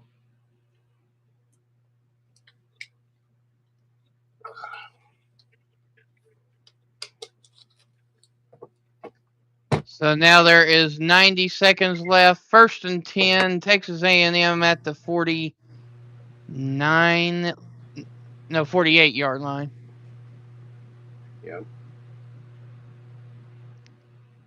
Reed drops back, looking, passes, and it's complete.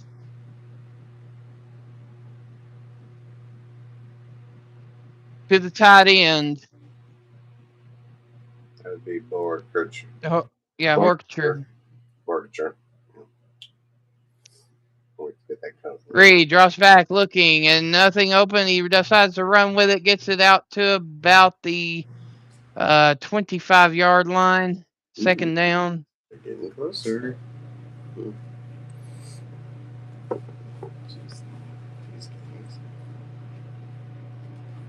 Reed drops back, looking, throws, and passes incomplete to Carver on the play. Okay. Or Craver. Yeah, the Craver.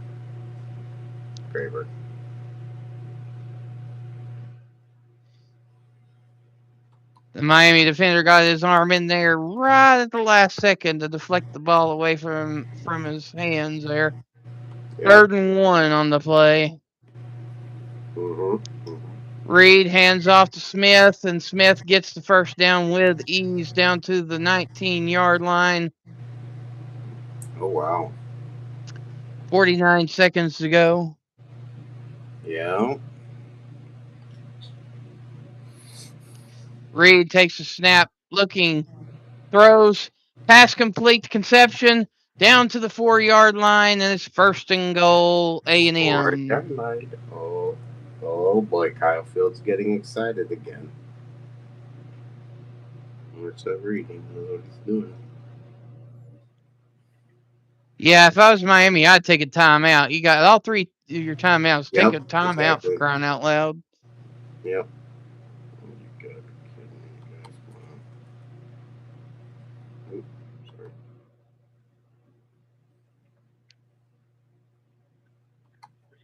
Reed sends Smith in motion. Keeps it, looking, throws, back of the end zone. It's out of bounds. Mm-hmm. I call it the out of bounds. So it'll be 2nd and goal, 33 seconds to go. Yep. And my dumb thing that you put on me. Little sticker. Where you type it up. We type this sucker up. Let's do this again, shall we? String thing is just froze. I do not know why it does that. He takes a snap, looking, throws, and it's caught. No. It drops. Incomplete. Ooh, they had to drop. They had a drop. Oh, and it's a bad injury for Miami. Number 1. Oh boy, that's scary. He is not moving at all. Uh-oh, that's not good. And Owens is hurt on the play. He hurt his ankle. Ouch. Ouch, ouch, ouch.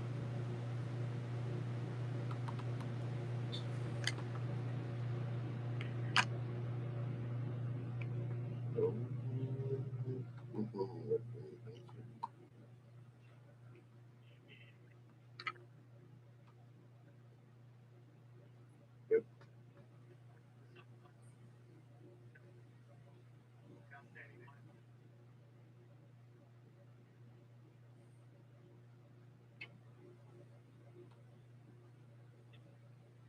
All right, he just set up, so that's a good sign. He probably got a concussion. Yeah.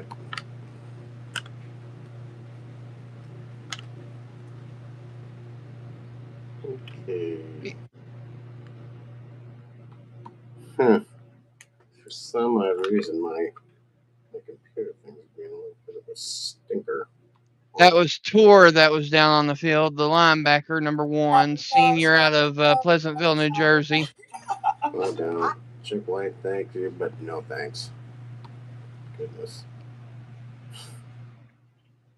So we have a 3rd and goal at the 4-yard line, 28 seconds left on the clock.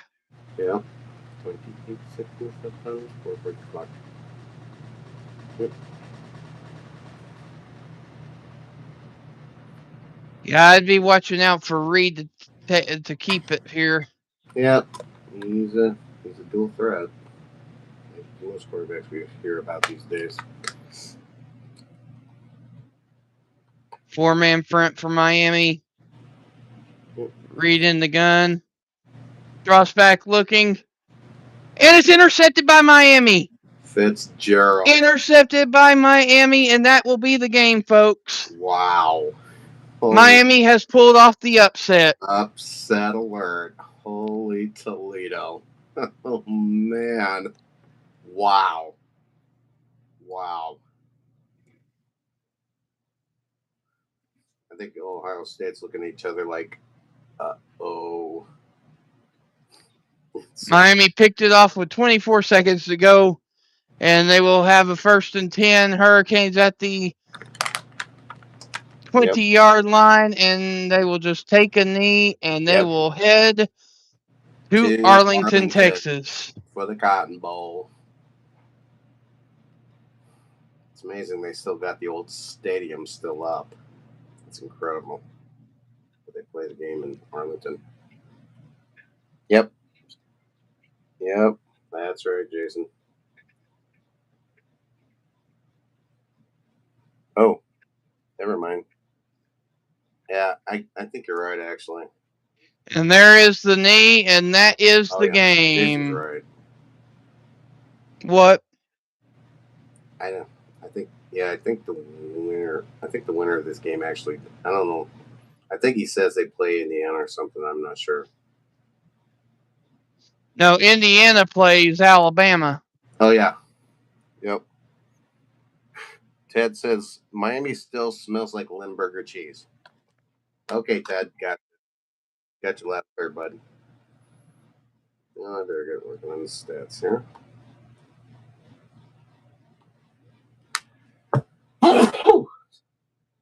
Excuse me. Goodness gracious. That was incredible. Okie dokie.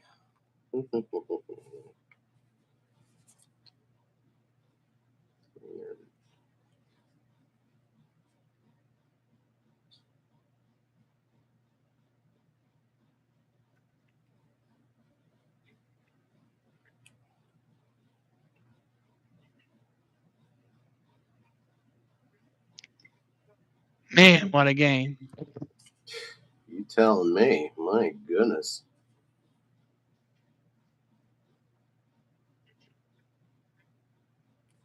This is Miami's first college football playoff win in program history because they haven't had a playoff, but for what, the last 5, 6 years?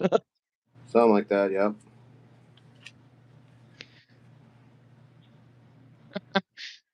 Michael Irving interrupts Cristobal's interview with ESPN by kissing Cristobal on the cheek. That's Irvin showing that hurricane love, man. What can I tell you?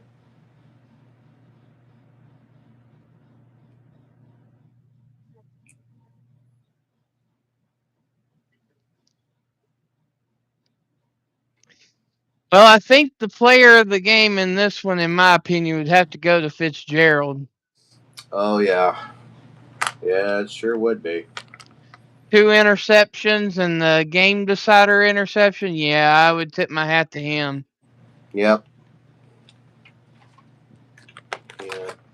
Although Fletcher on that offense, though, he busted out a career game today. 17 carries for 172 yards. Yeah, he did good. By the way, that Kyle Field holds 102,733. So it'll be interesting to see what the capacity, actually what the attendance will be once that's all figured out. So yeah, I'd say it was probably close to a sellout. I think so too. Which is actually will be the biggest group, biggest crowd we've gotten since the conference championships rounds. Stats I've been barking out. Yep. But yeah, Ted, I totally agree. The defensive player of the game would be Fitzgerald. Offensive player of the game would have to be Fletcher, bar none. Oh, hello, PK Adventure Travels. How's it going?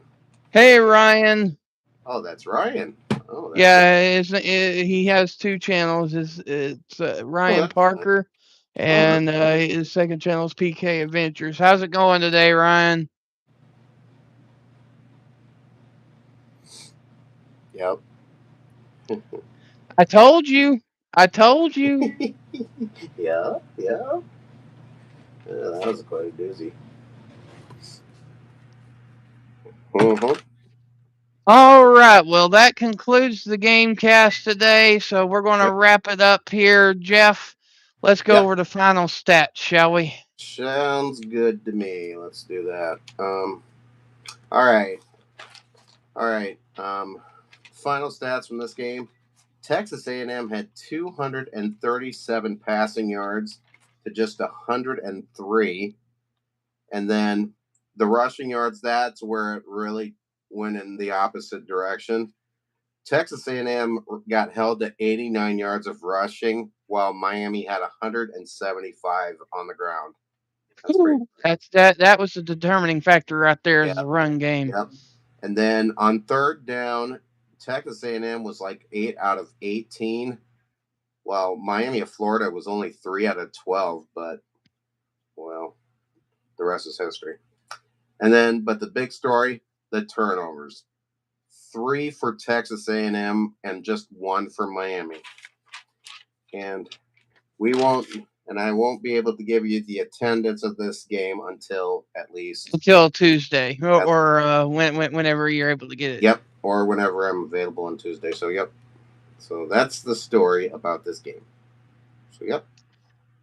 So it's back to you, Eric. All right. So there you have it, folks. Yep. That was a thriller. Final score, number 10, Miami wins 10-3 against the number 7 Texas A&M Aggies, pulls the upset, heads to Arlington to take on the Ohio State Buckeyes in round 2. Yep. All right. So just another quick service announcement. We will be having an NFL hangout this evening for the Chicago and Green Bay NFL we'll call it a rivalry because it is a pretty big game. Yep. Um, come join us. It will be a panel chit chat and watching the game, and we'll see everybody there. We'll be. I'm sure there'll be some laughing and cutting up. You never know what's going to be said, especially if Ted shows up and Yeah. comes in. And then, of course, you got the rambunctious reactions of D-Man. Mm-hmm. Yep. And then it should just be a good game in general. So we'll see you guys there. The panel cast will start at about 7:30. Kickoff is at 8 Eastern time. And for myself and Jeff, we thank y'all. You're all what makes this channel grow and succeed. And we thank you. And the wolf is Yep. And of here Brother Alt has left the building. Peace. for now. Yep.